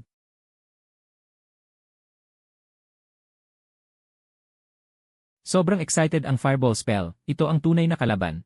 Hayaan niyo akong harapin siya. Huwag kayong matakot, level 5 lang siya, kasama natin si Young Master Lin. Hindi pa tayo talo. Si Wang Meng ang umabante, maghanda si Young Master Lin. Hindi pa tapos magsalita. Hindi na kailangan pang itaas ni Lin Mo ang kanyang kamay. Hugh! Isang guhit ng kulay kahel na nakaraan ang lahat. Direktang patungo sa knight na kalansay sa trono. Boom! May dagdag na 200% na pinsala sa madilim na elemento. Ang kapangyarihan ng bolang apoy na ito ay nakakamangha. Tumama. Si Zhang Kai ay nagpakita ng kagalakan at kinuyom ang kanyang kamao. Ngunit sa sumunod na segundo, ang kanyang ngiti ay nagyelo sa kanyang mukha. Ang usok ay kumalat, ang apoy ay nawala. Ang knight na kalansay ay nakaupo pa rin sa trono. Kahit ang kanyang postura ay hindi nagbago. Sa paligid nito, isang translucent na kalasag na dumadaloy sa kakaibang kulay lila. Naglalabas ng malamig na liwanag. Ang atake kanina. Kahit isang maliit na bitak sa kalasag ay hindi nito napasabog. Natigilan ang bolang apoy. Bolang apoy hindi makapaniwala, hindi tumagos. Ito ang iyong lingkod ay nagdagdag ng 200% na pinsala sa galit na atake. Hindi ito makatuwiran. Roar! Dahan-dahang itinaas ng knight na kalansay ang kanyang ulo. Ang 2 kumpol ng apoy ng kaluluwa ay nagpapakita ng panunuya. Agad itong tumayo at sumakay sa isang kalansay na kabayo. Biglang sinipa ang tagiliran ng kabayo, dala ang asul na apoy ng underworld. Sumugod ito sa grupo.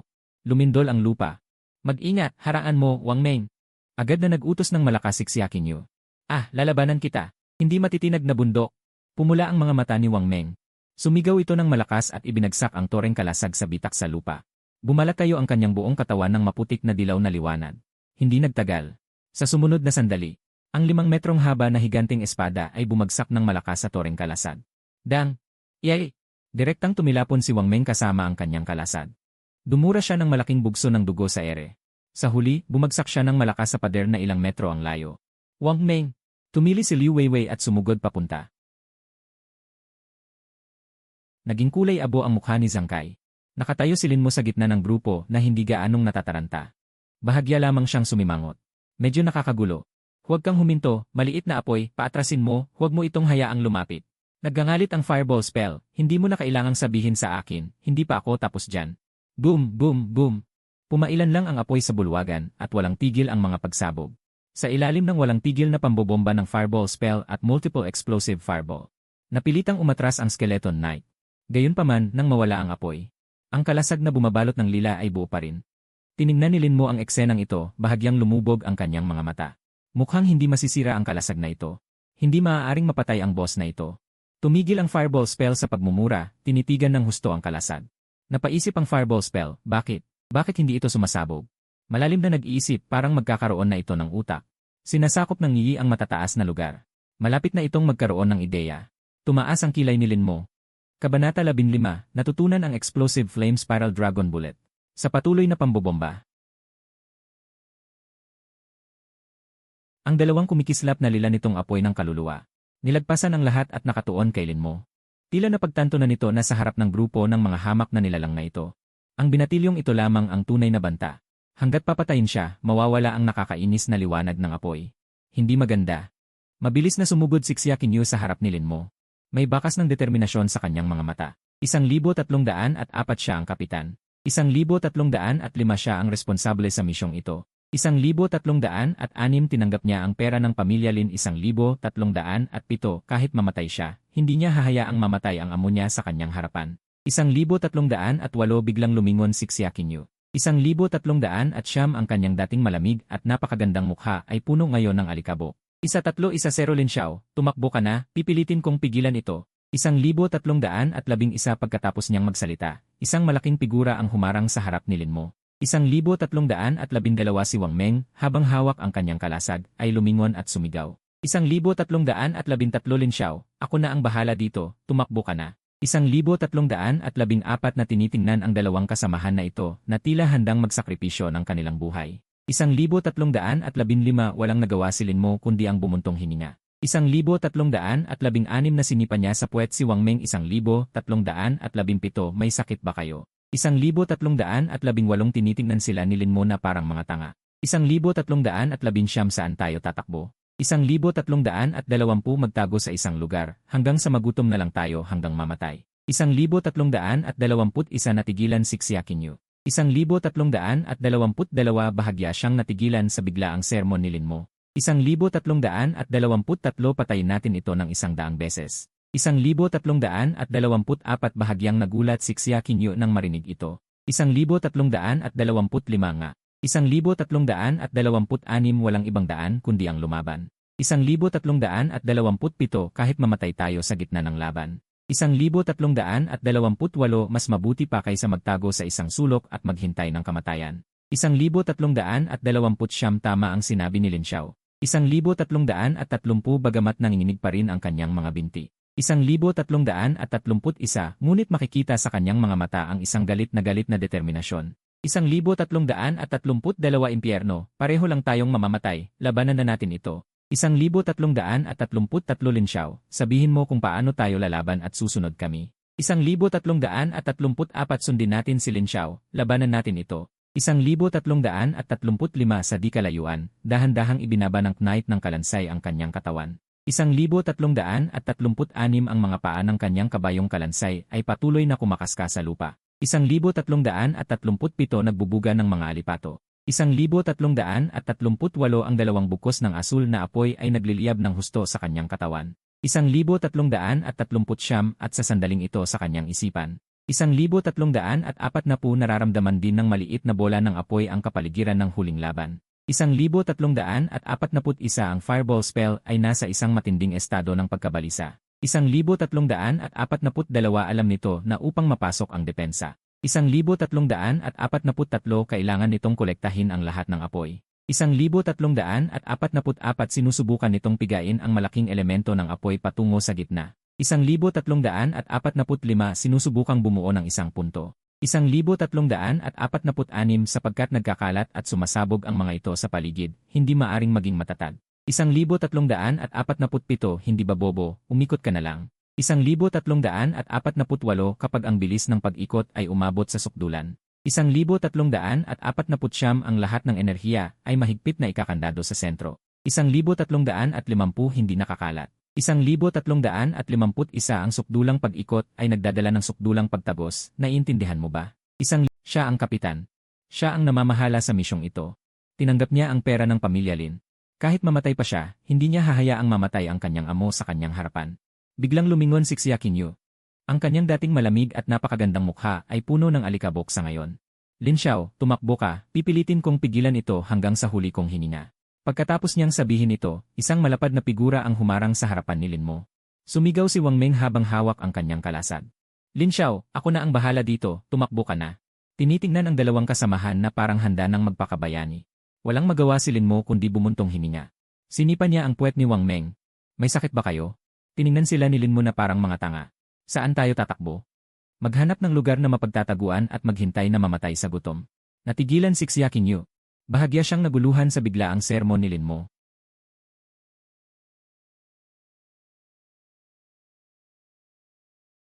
Patay nito ng daan-daang beses. Bahagyang nagulat si Xia Qingyu nang marinig ang mga salitang ito. Tama. Walang ibang paraan kundi ang lumaban. Kahit na mamatay pa sa gitna ng laban. Mas mabuti pang mamatay sa gitna ng laban kaysa magtago na lang sa sulok at maghintay ng kamatayan. Tama ang sinabi ni Lin Xiao. Bagamat nanginginig pa rin ang kanyang mga binti. Ngunit may bakas ng desperadong tapang sa kanyang mga mata. Bahala na, mamatay na kung mamatay, lalabanan ko ito. Lin Xiao, kung paano mo gustong labanan, susundin namin. Sundin ang Lin Xiao, sugurin ito. Hindi kalayuan, dahan-dahang yumuyuko ang knight ng kalansay. Ang mga unahang paa ng kanyang kalansay na kabayo ay patuloy na kumakalkal sa lupa. Nagbubuga ng mga alipato. Ang dalawang bugkos ng kulay asul na apoy ng impyerno ay nagliliyab ng walang humpay sa kanya.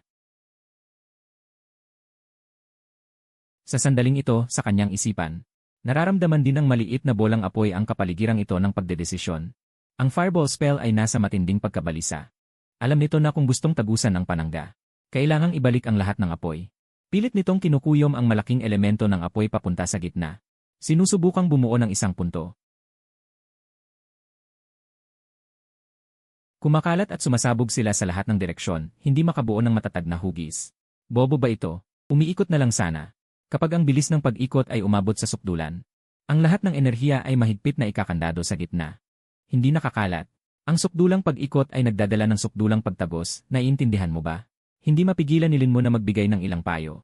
Ang maliit na bolang apoy na kanina'y naggangalit sa kanyang isipan, ay biglang tumahimik. Umiikot ang bolang apoy. Sa kanyang utak na hindi naman talaga umiiral. Biglang may kumislap na kidlat. Ineksperimento ng bolang apoy ang bagong paraan ng pagkakahanay ng mga elemento. Natuwa ang bolang apoy, hahaha, henyo, ang galing-galing ko talaga. Eksplosibong espiral na dragon balang pangunahing uri, nagdudulot ng malaking pinsala ng apoy sa isang target. Cooldown, 30 segundo. Pinagmamasdan ni Lin Mo ang maliit na bolang apoy na nagkaroon ng bagong kakayahan ng ganoon na lang. Hindi pa rin niya maiwasang mamangha. Ang salitang si pag-ikot ay parang madali lang pakinggan. Ngunit sa aktwal na operasyon, napakahirap nito. Ang elemento ng apoy ay likas na pinakamabangis na elemento. Mahirap na parang akyat sa langit. Sa kaunting pagkakamali, ang panloob na elemento ay maaaring bumagsak ang istruktura at direktang sumabog sa kamay ng naghagis. Tanging ang maliit na bolang apoy lamang na mayroong sariling kamalayan at mayroong halos abnormal na kontrol sa elemento ng apoy. Ang makakagawa sa pamamagitan lamang ng isang paalala niya. Nang biglaan ang imposibleng bagay na ito sa teorya. Ngayong natutunan mo na, subukan na natin. Direktang nakaturo sa knight ng kalansay. Bahagya siyang napangiti. Tumingin kang mabuti, siya na campus beauty. Hindi lang dapat may luang mage. Kailangan din niyang magkaroon ng isang malupit na tira na papatay sa isang bagsak. Nagulat si Xia Qingyu nang marinig ito. Malupit na tira na papatay sa isang bagsak. Hindi rin makapaniwalang tumingin kay Lin Mo ang iba. Ang binata kayang si Lin ay nagkaroon na naman ng bagong kakayahan. Ang mga kakayahan ay basta na lang dumarating kung kailan mo gusto. Bago pa man makapag-react ang lahat. Humihiging tunog. Sa sumunod na segundo, ang malaking bolang apoy ay nagsimulang manginig ng todo. At pagkatapos ay nagsimulang umikot ng baliw. Huminga ng malalim. Ang nakapalibot na hangin ay biglang nawala. Nabumuo ng isang buhawi na nakikita ng mata. Ang bolang apoy ay nagsimulang lumiit ng mabilis sa bilis na nakikita ng mata. Sukat ng kamao. Sukat ng bola ng pingpong. Sa pagliit ng volume, ang kulay ng apoy ay nagbago rin ng husto. Mula sa orihinal na kulay kahel ay unti-unting naging madilim na kulay pula. Bagamat isa lamang itong maliit na tuldok ng apoy, ang nakatagong nakakatakot na enerhiya dito ay nagdulot ng pagbaluktot na parang alon ng tubig sa paligid na espasyo. Ang marahas na agos ng hangin ay bumalik, na nagdulot ng pagaspas ng mahabang damit ni Lin Mo at pag-indak ng buhok. Sa sandaling ito, durugin mo yan, bolang apoy. Durugin mo yan. Kasabay ng pagdaiti ng daliri ni Lin Mo sa kawalan. Ang nag-iisang punto ng madilim na pulang liwanag na labis na siksik ay sumabog na may kasabay na matinis na tunog. Ang apoy ay nagdulot ng pagkasunog dahil sa mabilis na pag-ikot na kumiskis sa hangin. Nag-iwan ng spiral na nagliliyab na buntot. Ang mga batong laryo sa lupa sa dadaanan nito ay nagkadurog-durog. Sinalto sa ere ng marahas na bugso ng hangin. Boom! Ang nakabibinging pagsabog ay agad na sumira sa mga eardrum ng lahat. Ang buong bulwagan ay tila nayanig ng atake. Isang daloy ng madilim na pulang apoy. Agad na tumagos sa kulay ubeng kalasag ng knight ng kalansay. Ang kalasag ay sumambulat sa mga piraso na naging mga bituin na naglaho. Ilang metro. Dumiretso sa trono ng buto sa likuran. Sumabog at nagdulot ng makapal na alikabok. Wasak na. Hindi makapaniwala si Zhang Kai sa kanyang nakikita. Tanging ang init na lamang ang natitira sa hangin. Si Xia Qingyu at ang iba pa ay natigilan din sa kanilang kinatatayuan. Isang atake. Isang atake lang talaga ang kinailangan. At harap-harapan pa nitong sinira ang kalasag. Sinira nito ang kalasag na hindi nila kayang sirain. Anong klaseng nilalang ang binatang ito ng pamilya Lin? Habang naguguluhan pa rin ang lahat sa kanilang nakita. Anong ginagawa nyo? Hinihipa ni Lin Mo ang kanyang mga daliri. Pagkatapos ay sinulyapan niya ang lahat ng may matalim na tingin. Samantalahin nyo habang mahina pa siya. Kabanata 16 na kakainin ko ang gulong kung malagpasan ko ito. Sa labas ng yungib sa batuhan. Ang dating ilang at tahimik na parang. Ay! Pinalibutan ang pasukan ng yungib. Isang kulog ang pumailan lang sa ere. Ang malaking figura ni Lin Tianhao ay bumagsak mula sa himpapawid. Bumagsak sa lupa. Hindi man lang siya nag-abala na magbihis ng kanyang uniforme. Nakasuot lamang siya ng itim na Amerikana. Ang kanyang hubad na dibdib ay naghahabol ng hininga. Ang kanyang dating mahigpit na mga mata ay puno ng dugo. Ang figura ni Suwan ay lumitaw sa kanyang tabi. Bagaman maputla ang kanyang mukha, diretsyo ang kanyang likod. Hindi siya maaaring magpakita ng kahinaan sa harap ng publiko. Agad na sinalubong sila ni Ye Hongyu. Kumusta ang sitwasyon? Tumango si Lin Tianhao at garalgal ang boses. Kinagat ni Ye Hongyu ang kanyang labi at nagsimulang magulat. Ang Dongjuan ay tuluyang naging abisal. Ito ay isang bagay na hindi nangyari sa loob ng maraming taon. Paano ito nangyari kay Moore? Ang kidlat ay nagliliksi ng baliw sa paligid niya. Malinaw sa lahat ng naroon kung ano ang ibig sabihin ng isang abisal Dongjuan. Kung gayon ang mga halimaw sa loob ay lalabas sa Dongjuan at magdudulot ng sakuna. Ngunit buti na lang at isa lamang itong low-level Dongjuan. Ang mga halimaw sa loob ay hindi masyadong malakas at kayang solusyonan ng hukbo ng Jianghai City. Ilang itim na military LU ang huminto at bumukas ang mga pinto. Bumaba ang isang grupo ng mga taong may pambihirang aura. May suot na gintong salamin. At sa kanyang likuran ay nakasunod ang isang batang lalaki na may mapagmataas na ekspresyon. Isang matalas ang matang batang propesyonal. Kumusta ang sitwasyon, Laolin? Lumingon si Lin Tianhao na may kunot sa noo. Anong ginagawa mo rito, Zhao Li? Ang dumating ay kapantay mismo ni Lin Tianhao. Isa sa mga commander ng depensa ng lungsod ng Jianghai City, si Zhao Li.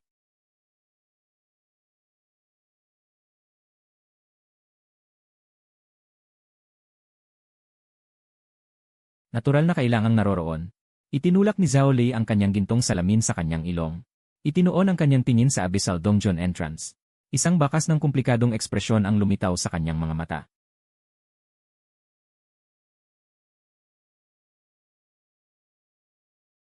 Laolin, narinig ko sa ulat sa ibaba na. Ang koponan na kasalukuyang nakakulong sa Dongjuan ay naroon ang iyong anak. Nang marinig ito ni Lin Tianhao, bahagyang huminto ang kanyang paghinga at tumango ng seryoso. Nang makatanggap ng kumpirmadong sagot, nagpatuloy si Zhao Li sa pagtatanong. Ano ang configuration ng koponan na ito? Maliban sa iyong anak, sino pa ang naroroon? Anong mga antas? Kumusta ang kagamitan? Maliban sa Batang Master, mayroon ding isang A-level Water Element Affinity Water Mage. Isang B-level na Shield Warrior, isang B-level na Ranger, isang A-level na Pari. Ang lahat ng antas ay level 4 at ang mga kagamitan ay nasa paligid ng gold level. Sa sandaling lumabas ang mga salitang ito, agad na kumunot ang noo ni Zhao Li. At ang kanyang anak na si Zhao Yu ay nagpakita ng isang nakakaalipusta na ekspresyon. Pagkatapos ng lahat, siya at si Lin Mo ay parehong mga anak ng commander. At siya ay palaging ikinukumpara kay Lin Mo mula pagkabata. Sa paglipas ng panahon, wala siyang gaanong pagmamahal kay Lin Mo. Impossible. Nagkakamali ka, Laolin, karaniwan ay napakatalino mo. Bakit ka nagkakamali ngayon? Bumuntong hininga si Zhao Li sa isang tono na parang dismayado. Kung gusto mong maghanap ng isang taong magle-level up sa iyong anak na silin mo, maaari mo akong sabihan ng direkta, hayaan mong pamunuan ni Xiao Yu ang koponan. Hindi ba mas malakas kaysa sa mga ragtag team na ito? Umiling si Zhao Li at bumuntong hininga. Sa ganitong configuration, sa tingin ko mahirap silang makalusot sa depensa, ang kanilang survival rate. Walang hanggan na papalapit sa 0. Huwag kang magmagaling dyan. Si Lin Tianhao ay bumuntong hininga ng malamig at sinabi. Isa lamang itong ordinaryong pagpasok sa dungeon para mag-level up. Sino ang makakapaghula sa isang saika negatibo 100,000 na pagkakataon na maging isang abisal na si Zhao Li? Huwag kang magpanggap na mabait dito. Sina Lin Tianhao at Zhao Li ay nagtunggalian ng patago sa halos buong buhay nila. Ngayon ay umasenso ang anak ni Zhao Li. Hilingin sa kanya na magpakumbaba at humingi ng pabor kay Zhao Li na isama ang anak niya na si Lin Mo. Mas masakit pa yon kaysa patayin siya. Bukod pa rito, sige, hindi na ako makikipagtalo sa iyo, nangyari na ito. Walang saysay ang magsalita pa. Tiningnan ni Zhao Li si Lin Tianhao. Wala rin siyang balak makipagtalo sa kanya. Pagkatapos ng lahat, malapit nang mamatay ang anak ni Lin Tianhao kung totoong inisin siya. Hindi niya kayang talunin si Lin Tianhao.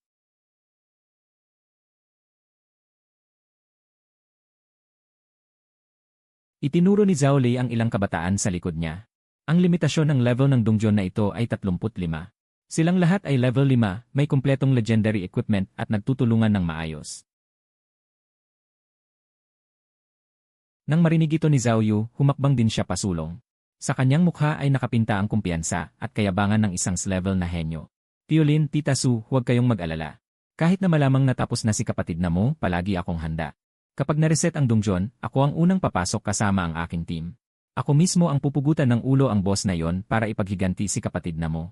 Sa sandaling ito, biglang nag-angat ng ulo si Suwan na tahimik kanina pa. Sa kanyang mga namumulang mata, kumikislap ang pagpupursigi at pagtanggi na katangian ng isang ina. Sino ang nagsabing tiyak na mamamatay si Moore? Bagaman nanginginig ang boses ni Suwan, napakatatag nito. Hindi pa muling nagbubukas ang dungeon na nangangahulugang buhay pa sila. Naniniwala ako sa anak ko. Siguro hindi lamang mabubuhay si Moore.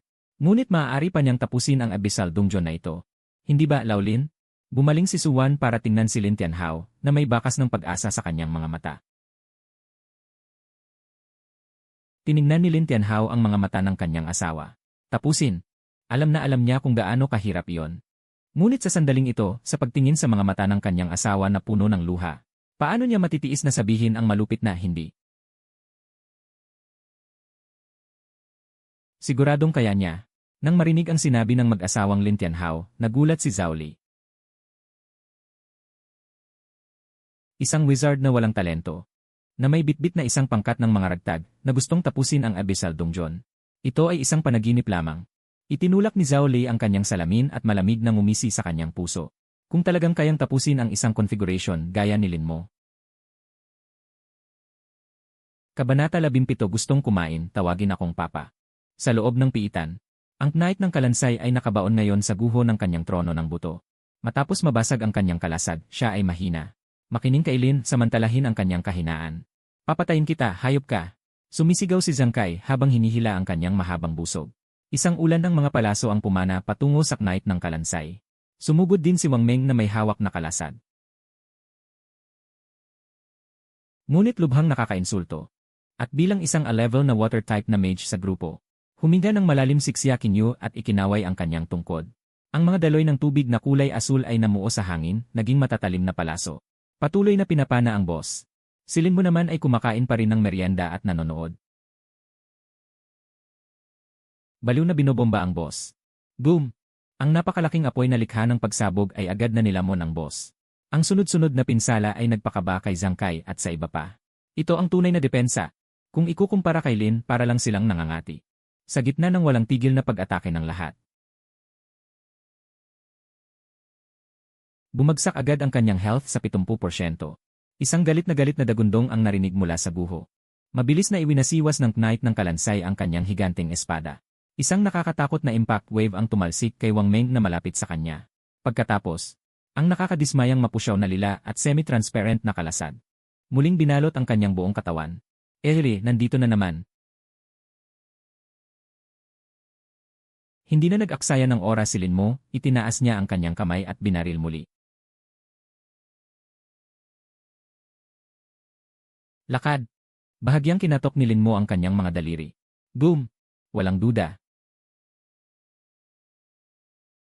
Ang kalasag nakakabuo pa lamang. Muling sumabog sa isang kalangitan ng mga bituin. Umungol sa sakit ang knight ng kalansay. Muling tumilapon ang kanyang malaking katawan at bumagsak sa pader. Astig si Lin, walang talo si Lin. Bagamat nasaksihan na ni Xia Qinyu ang atake na ito, hindi niya pa rin maiwasang sumulyap kay Lin Mo na kampante. Sa ilalim ng apoy, ang figura ni Lin Mo ay matipuno at mahaba. Ang kanyang itim na buhok ay bahagyang kumakaway sa init. Makapal na kilay at maningning na mata. Ang ugaling ito na hindi nagbabago kahit na bumagsak ang Mount Tai sa harap niya. Kasama ng kanyang napakagandang mukha. Kahit na ang mataas ang lipad na campus bell na si Xia Qinyu, hindi napigilang lumampas ang tibok ng puso. Ito ba ang tunay na estilo ng isang malakas? Bilang isang matalinong estudyante, alam niya higit sa sinuman ang halaga ng trick na ito. Ang elemento ng apoy ay kinikilala bilang ang pinakamabangis na elemento. Pipiitin ang elemento ng apoy sa sukdulan, at panatilihin pa itong umiikot ng mabilis. Ang atake na bumabagsak na espiral ng apoy ay isang panimulang kasanayan lamang. Ngunit ang pag-unawa nito ay halos katumbas ng isang mataas na antas na kasanayan. At ang pinsala ng ataking ito ay talagang karapat-dapat sa kahirapan nito. Sa lahat ng mga klase, kabilang ang mga nakatagong klase. Ito ang may pinakamataas na pinsala sa nag-iisang target na panimulang kasanayan, wala nang iba. Lin Mo, batang ginoo ng pamilya Lin, anong uri ka ng halimaw? Ang sumunod na laban ay naging walang pag-aalinlangan. Sa bawat oras na nagagawang iangat ng knight ng kalansay ang kanyang kalasag, hindi pa man siya nakakapagmayabang. Ay walang awang ginigiba ito ng espiral ng apoy sa dulo ng daliri ni Lin Mo. Pagkatapos ulitin ng 3 beses, ang malaking katawan ng knight ng kalansay ay bumagsak ng malakas. Nagiging isang tumpok ng mga tuyong buto na naglalabas ng itim na enerhiya. Binabati kita sa matagumpay na pagpatay sa knight ng kalansay ng kalaliman G5. Nakakuha ng karanasan positibo 20,000. Binabati kita, ang iyong antas ay tumaas sa 7. Ang ginintuang liwanag ng pag-akyat ng antas ay nagningning kay Lin Mo. Nanalo talaga tayo. Si Liu Weiwei ay bumagsak sa lupa. Nanonood sa tumpok ng mga tuyong buto at umiiyak sa labis na kagalakan. Hahaha, hindi ako namatay, natapos ko na ang piitan ng kalaliman. Si Zhang Kai ay sumugod tulad ng isang baliw. Inakat si Wang Meng habang tumatalon. Kahit na si Xia Qinyu na laging malamig. Sa sandaling ito, hindi niya mapigilan ang pagtaas ng kanyang mga labi. Ito ay isang piitan ng kalaliman. Bagamat mahirap lamang. Tingnan niyo kung ano ang nakuha. Tiningnan ni Lin Mo ng walang gana.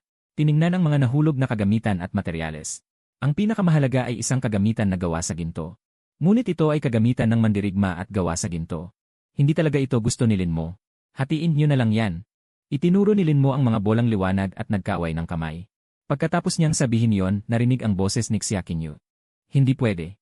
Tumingin siya kay Lin Mo na may seryosong mukha. Lin Xiao, hindi ito ayon sa patakaran. Ikaw ang amo, kaya dapat sa iyo lahat ng galing sa donjon. Huwag na nating pag-usapan ng pagtapos, muntik na kaming mamatay. Kaya, sa anumang dahilan, sa iyo ang lahat ng ito. Pagkatapos sabihin yon, huminga ng malalim si Xia Qinyu at nagdesisyon. Hindi lamang ang mga pabuya na ito ang hindi namin tatanggapin, kundi paglabas namin. Isasauli namin ang buong bayad na ibinayad ni Tiolin. Ang dami naming nakuhang karanasan dahil sumama kami sa iyo sa donjon na ito. Sobrang laki na nang napala namin sa pag-level up ng 2 beses. Hindi dapat maging sakim ang tao, kundi parurusahan ng langit. Nagulat din sina Zhang Kai at Wang Meng nang marinig iyon. Iyon ay gintong kagamitan. Hindi ko maitatangging gusto ko iyon. Ngunit agad na natauhan si Zhang Kai na tama ang sinabi ng Kapitan, Lin Xiao. Ang lahat ng ito ay sa inyo. Ang iba pa ay nagpahayag din ng kanilang saloobin. Tiningnan ni Lin Mo ang ilan at napabuntong hininga. Wala siyang pakialam sa mga sirang bakal na yon. Sa panahon na yon, kahit pera ayaw na. Ngunit dahil nagpumilit sila, hindi na nag-aksaya ng salita si Lin Mo. Sige, bahala kayo. Ikinaway ni Lin Mo ang kanyang kamay. Nakahinga ng maluwag si Xia Qinyu nang tanggapin ito ni Lin Mo. Tumingin siya kay Lin Mo at kaswal na sinabi. Lin Xiao, sa makalawa na ang malaking pagsusulit sa lakas mo ngayon. Siguro makakapasok ka sa Tianlong Academy sa Kyoto. Nang sabihin ito ni Xia Qinyu, may halong inggit sa kanyang mga mata. Pinagsama-sama nito ang pinakamagagaling na henyo sa buong bansa. Ang mga nagtapos doon. Sa hinaharap, ang kanilang panimulang posisyon ay ang antas ng pinuno ng hukbong lungsod. Sila ang tunay na gulugod ng sangkatauhan. Tianlong Academy. Tinaasan ni Lin Mo ang kanyang kilay. Bahala na. Ang tirahan at pagkain sa kantina ang pinakamahalaga. Siguro maganda ang lahat sa pinakamataas na unibersidad. Sa sandaling iyon, biglang sumingit si Zhang Kai na nasa gilid. Nabalitaan ko na ang Jianghai City natin ay gumastos ng malaki sa pagkakataong ito. Kumpletong puso ng lava behemoth. Nang marinig ito, nanginig ang kamay ni Wang Meng at huminga ng malalim, yayaya. Napakalaking gastos, kakaunti lang ang lava behemoth. Kahit isang hiwa ng karne ay mataas ang presyo sa merkado. At mahirap pa ring hanapin. Fireball spell. Fireball spell, tumutulo ang laway ko, gusto ko yon. Ang lava behemoth ay mukhang masarap kainin at mahirap pahanapin. Hinawakan ni Lin Mo ang kanyang baba. Kahit mayaman ang pamilya ko sa mundong ito, may mga bagay na hindi kayang bilhin ng pera. Hindi naman sa sila lang ang mayaman. Fireball spell, labis na kasakiman, narinig mo ba? Gusto ito ng inyong lingkod. Kapag nakakain ako nito, tiyak na mas mapapalapit ako sa forbidden spell. Tumawa ng mahina si Lin Mo at sinadyang inasar ang mainitin ang ulo na kasanayan. Gusto mo? Kung gusto mo, tawagin mo akong papa. Pipilitin kong kunin ang unang pwesto. Agad na nagalit ang fireball spell, walang galang, walang hiya. Ang inyong lingkod ay nakatakdang maging isang forbidden spell. Pinapatawag mo akong papa. Ah, ganoon ba? Walang pakialam na nagkibit balikat si Lin Mo sa kanyang isipan, sige. Sa totoo lang, tinatamad din naman ako. Kung ganon, sa malaking pagsusulit na ito, basta bahala na lang. Pareho lang naman kahit saang akademya mapunta. Sayang naman yung puso, sabi nila puro esensya ng apoy. Kapag kinagat mo, puputok pa raw yung katas, chip chip chip. Tumahimik ang fireball spell. Lumunok ng laway ang fireball spell kahit wala naman itong bibig. Pagkalipas ng ilang segundo, may narinig si Lin Mo sa kanyang isipan na isang napaka-awkward na boses. Ang fireball spell ay napaka-atubili at nahihiyang magsalita, papapa. Lakasan mo pa, hindi kita marinig, hindi ka ba kumain? Sinamantala ni Lin Mo ang sitwasyon. Naggalit ang fireball spell, tama na, tinawag na kita. Sige na nga. Tara na, baka nakatulog na si Ate Ye sa kahihintay. Lalabas na tayo. Kabanata 18, pagkumpleto na nakabasag ng record. Sa mabatong dalampasigan sa labas ng piitan, ang atmosfera ay nakakasakal. Si Suwan ay nakatayo sa kanyang tabi, mahigpit na magkahawak ang mga kamay sa kanyang dibdib. Ang babaeng ito na matatag. Sa sandaling ito, isa lamang siyang ina na nagdarasal na makauwi ng ligtas ang kanyang anak. Sa kabilang banda, si Zhao Li ay mukhang mas kalmado. Sa sandaling ito, biglang natigil. Ito ang senyales na malapit nang magbukas muli ang piitan. Ang puso ni Lin Tianhao at Suwan ay biglang umahon sa kanilang lalamunan. Sa mundong ito, may dalawang posibleng dahilan kung bakit nagbubukas muli ang isang piitan na tulad ng kailaliman. Alinman sa lahat ng tao sa loob ay namatay at nag-reset ang piitan. O nakumpleto na ito. Maghanda para pumasok. Sige po, pa. Iginagalaw-galaw ni Zhao Yu ang kanyang mga kamay, sabik na sabik ang buong pagkatao niya. Nakakapanabik isipin. Gayunpaman, biglang bumulala si Hongyu. Mali, tingnan niyo sa itaas. Ang tingin ng lahat ay walang kamalay-malay na sumunod sa kanyang daliri. Nakita nila na ang record na nakatayo sa loob ng 18 taon ay mabilis na naglalaho. Kasalukuyang pinakamataas na record, 1 oras, 05 minuto, 22 segundo. Kumabagang pangkat, si Qinyue, Zhang Kai, Wang Meng, Liu Weiwei, Lin Mo. Ito paanong nangyari? Nanigas ang ekspresyon ni Zhao Li, bahagyang nakabukas ang kanyang bibig na hindi niya maisara sa loob ng mahabang panahon. Ang kanyang anak na si Zhao Yu ay wala ring pinagkaiba. Nakatingin ng tulala sa record, natapos nila ito at saka pa.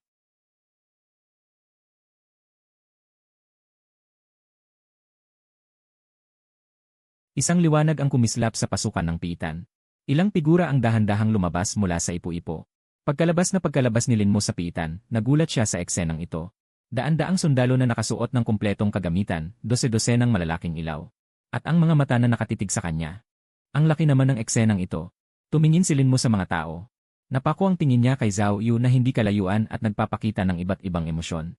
Tinaas niya ang kanyang kilay at nagkaway na may mapanuksong ngiti. Nandito rin pala si Young Master Zhao, bakit hindi ka natutulog sa bahay sa ganitong oras? Naglilibang ka pa sa pagpapahangin dito, ang yaman mo sa oras. Ikaw. Namula ang mukha ni Zhao Yu at hindi makapagsalita. Hindi pa nakakapagbiro muli si Lin Mo. Sumugod na si Suwan. Moer. Hindi na niya inalala ang kanyang imahe bilang presidente. Mahigpit niyang niyakap si Lin Mo. Sa sobrang higpit. Halos maputol ang mga tadyang ni Lin Mo. Uwaa, kung may mangyaring masama sa'yo, hindi na rin mabubuhay si Mama. Umiiyak si Suwan habang pinapalo ng malakas ang likod ni Lin Mo. Uff. Pumuti ang mga mata ni Lin Mo dahil sa sobrang higpit at namula ang kanyang mukha. Hirap na pinapalo ang likod ng kanyang ina. Mama, bitawan mo ako, hindi ako pinatay ng halimaw, ikaw ang papatay sa akin. Padabog niyang pinahid ang mga luha sa kanyang mukha. Tinitigan niya si Lin Mo mula ulo hanggang paa, puno ng pag-aalala at panghihinayang ang kanyang mga mata. Saan ang masakit? Naku, wala talaga, hindi man lang nasugatan. Walang magawa na ikinaway ni Lin Mo ang kanyang kamay. Ipinakita rin niya ang kanyang mga braso't binti na walang dalos. Sa sandaling ito, lumapit din si Lin Tianhao na may malalaking hakbang. Bagaman hindi nawalan ng kontrol ang hepeng commander na ito tulad ng kanyang asawa. Ngunit ang kanyang malaking kamay na bahagyang nanginginig sa balikat ni Lin Mo ay nagpapakita pa rin ng kanyang panloob na kagalakan. Magaling na bata, mabutit buhay ka, mabutit buhay ka. Tumingin si Lin Tianhao sa likod ng kanyang anak. Tinitigan ang apat na sumunod na lumabas na sinak si Qianyu. Kumunot ang kanyang noo at bahagyang sumimangot. Bukod sa kaunting alikabok at pagod sa kanilang mga katawan, ang apat na taong ito ay walang kahit katiting na bakas ng malubhang pinsala. Ano ang nangyayari? Tanong ni Lin Tianhao sa malalim na boses. Kahit na may talento sa micromanipulation ang kanyang anak sa ganoong kapaligiran, sapat na nailigtas niya ang kanyang sarili. Paano niya mailalabas ang buong team ng walang dalos? Huminga ng malalim si Qianyu at humakbang pasulong. Nagbigay siya ng malalim na paggalang kay Lin Tianhao. Tito Lin, Tita Su. Ang pagkakataong makalabas ng buhay at makumpleto ang Ibase Dongjun ay dahil kay Lin Mo. At siya ang nagdala ng mahigit 70% ng output firepower. Matagal na sana kaming patay sa loob. Pagkasabi nito, kinuha ni Qianyu ang isang bank card mula sa kanyang bulsa. Iniabot niya ito kay Lin Tianhao gamit ang dalawang kamay. Hindi namin matatanggap ang bayad sa misyong ito ni Tio Lin. Hindi lang kami nakatulong sa loob ng Dongjun. Nakakuha pa kami ng karanasan ni Lin Xiao at umakyat ng 2 antas. Nakakuha pa kami ng karangalan ng pagtatapos ng Dongjun, kaya nakakahiya tanggapin ang pera. Pakiusap, bawiin niyo ito. Commander, napakagaling ni Lin Xiao, talagang binuhat niya kami. Pumasok lang kami para maghiyawan ng I-666, nakakahiya talagang tumanggap ng pera. Nang marinig ang sunod-sunod na papuri, bahagyang nahihiya si Lin Mo at napakamot sa ulo, bahagyang nag-init ang kanyang pisngi. Talagang nakakailang purihin sa harap ng maraming tao. Medyo hindi ko kaya. Napakabait niyo, ikinaway ni Lin Mo ang kanyang kamay. Katamtaman lang. Tinitigan ni Lin Tianhao ang kaswal na itsura ng kanyang anak. Hindi talaga siya makapaniwala. Nabali ang record na nanatili sa loob ng 18 taon. Talaga bang napakagaling ng anak ko? Pinigilan ni Lin Tianhao ang kagalakan sa kanyang puso at tumawa ng malakas. Direkta niyang itinulak pabalik ang card na iniabot ni Qianyu. Kapag nagbigay ako, Lin Tianhao, ng pera, hindi ko na ito binabawi. Ito. Sa sandaling ito, marahang hinawakan ni Suwan ang kamay ni Qianyu. At itinulak pabalik ang card sa kanyang palad. Siya, kung pinapayagan ka ng iyong Tio Lin na tanggapin ito, tanggapin mo na. Kahit na gaano pa karami ang ginawa ni mo. Kung wala kayo sa unahan. Bukod pa rito, sinamahan niyo si Mo sa bingit ng kamatayan. Ang pera na ito ay bilang kaunting pagpapahalaga mula sa iyong tiyahin. Bumili ka ng ilang suplemento para alagaan ang iyong sarili. Ito. Sa huli ay tumango si Shen. Salamat Tiyahin Su. Sige na, huwag na kayong magpalamig dito. Ikinaway ang kamay sa isa sa kanyang mga tauhan sa gilid, ikaw. Ihatid mo muna si Laxia. Hindi makapaniwala ang mukha ni Zhao Lei sa di kalayuan. Walang nasaktan, bulong ni Zhao Lei, ang boses niya ay nakakatakot, hindi lang natapos. Walang nasaktan pa ang lahat. Paano ito nangyari? Bulong ni Zhao Yu sa gilid. Suminghal si Zhao Lei, siguro ang matandang si Lin Tianhao. Nagbayad ng malaking halaga para bigyan si Lin Mo ng ilang lihim na armas. Habang nagsasalita. Sa tingin ko, ang batang babae na nagngangalang Qianyu ay hindi rin simple. Kilala mo ba siya? Sumunod si Zhao Yu sa tingin ng kanyang ama at tumango, kilala niya. A level water element affinity mula sa katabing school. Sikat siya sa paaralan bago siya mag-evolve. A grade na mahika ng tubig, pang buong paaralan. Sumingkit ang mga mata ni Zhao Lei. Tara na, wala tayong pakialam dito. Binuksan niya ang pinto ng sasakyan bago sumakay. Lumingon siya at malamig na nag-utos sa isang aide de camp sa kanyang tabi. Sabihin mo na kukunin namin ang valedictorian ng Jianghai City sa pagkakataong ito. Magkano ang gusto ninyong kompensasyon, sabihin nyo lang. Opo, Commander. Umalis ang aide de camp upang sumunod sa utos. Dahan-dahang umangat ang bintana ng sasakyan, tumingin si Zhao Lei sa kanyang anak na nakaupo sa tabi niya. Nagbago ang kanyang tono at naging seryoso. Xiao Yu, huwag kang magpagulo sa isip mo sa maliit na bagay na ito. Ang puso ng lava behemoth na yon ay napakahalaga sa iyong propesyon bilang flame mage. Sa pagkakataong ito, determinado akong makuha ang valedictorian ng Jianghai City. Tinitingnan ang ganitong hitsura ng kanyang anak.